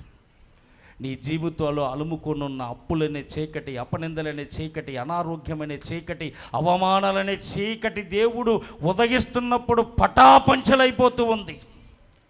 చీకటిగా ఉండటం ఆయనకి ఇష్టం లేదండి. అందుకే ఏమండి వెలుగు కలుగునుగా కానీ పలికేసాడు ఆయన. వెంటనే చీకటిని మీద ఉండకూడదు, వెలుగు వెలుగు వెలుగు వెంటనే ఎలాగమని పలికేసాడు ఆయన. అందరూ లేచి నిలబడదాం. ఒకసారి అందరూ లేచి నిలబడదాం. కన్నులు మూసుకుందాం. ప్రభువా, ఆకాశం నేనేనని, ఆకాశం అనబడుతూ ఎందుకు చీకటి అయిపోయిందో ఎన్నో విషయాలు నాకు ఉపదేశాన్ని అందించావు ప్రభువా. అవును, నీ కృపను నేను పోగొట్టుకున్నాను. సంఘముతో మంచి అభిప్రాయం లేక నేను సంఘ కార్యక్రమాలకి రాకుండా నా మనసులో దూరం అయిపోతూ ఉన్నాను. నక్షత్రం అనబడుతున్న సేవకుడు మంచి అభిప్రాయం లేకుండా లేనిపోయిన మాటలు చెప్పి నేను దూరం చేసుకున్నాను. వారు ఆ నక్షత్రం వెనకాలే వచ్చునని చెప్పు చాలా బాగున్నారట. ఆ నక్షత్రాన్ని విడిచిపెట్టేసి హేరోదు రాజు కోటలోకి వెళ్ళేసరికి వాళ్ళకి మరణం వచ్చేసిందట. మేము జ్ఞానులం, మాకు ఆ నక్షత్రంతో ఇంక పనేమీ లేదనుకున్నారు. సేవకుడితో ఇంక మాకు పని లేదనుకుంటున్నావా? జాగ్రత్త, వాళ్ళ మీదకి మరణం వచ్చేసింది. హేరోదు రాజు వాళ్ళని చంపించడానికి ప్లాన్ వేసేసాడు. అందుకే ఆ నక్షత్రం మళ్ళా కనపడగానే తప్పైపోయిందని ఏడుస్తూ ఆ నక్షత్రమును చూసి అత్యానందభరితులైపోయారు. ఆ నక్షత్రమే యేసయ్య పాదాల దగ్గరికి నడిపించింది వారిని. నీ నక్షత్రం, నువ్వు కలిగి ఉన్న నక్షత్రం అనబడుతున్న సేవకురాలే నిన్ను యేసయ్య పాదాల దగ్గరికి నడిపించింది. అడుగుదాం, ప్రభువా నా జీవితంలో ఉదయించండి తండ్రి, నా జీవితాన్ని వెలిగించండి తండ్రి. చీకటిలో ఉన్నానయ్యా, చీకటి కమ్మేసి ఉన్నానయ్యా. నిన్ను పోగొట్టుకోకూడదని నాకు తెలుసు, అయినా పోగొట్టేసుకున్నానయ్యా. సంఘముతో విరోధంగా ఉండకూడదని నాకు తెలుసు, అయినా విరోధ భావం నాలో వచ్చేసిందయ్యా. సేవకుడి మీద లేనిపోయి చెప్పకూడదని నాకు తెలుసు, అయినా సరే నేను పలికేసానయ్యా. నా బ్రతుకు చీకటైపోయిందయ్యా. నన్ను వెలిగించు తండ్రి, నన్ను వెలిగించు తండ్రి, నన్ను వెలిగించు తండ్రి, నన్ను వెలిగించు తండ్రి. హల్లెలూయా, హల్లెలూయా, హల్లెలూయా, హల్లెలూయా. ప్రభువా నీకు వందనాలు, వందనాలు, వందనాలు, వందనాలు. నీతి సూర్యుడా, నీతి సూర్యుడా రండి, మా మధ్యకి రండి.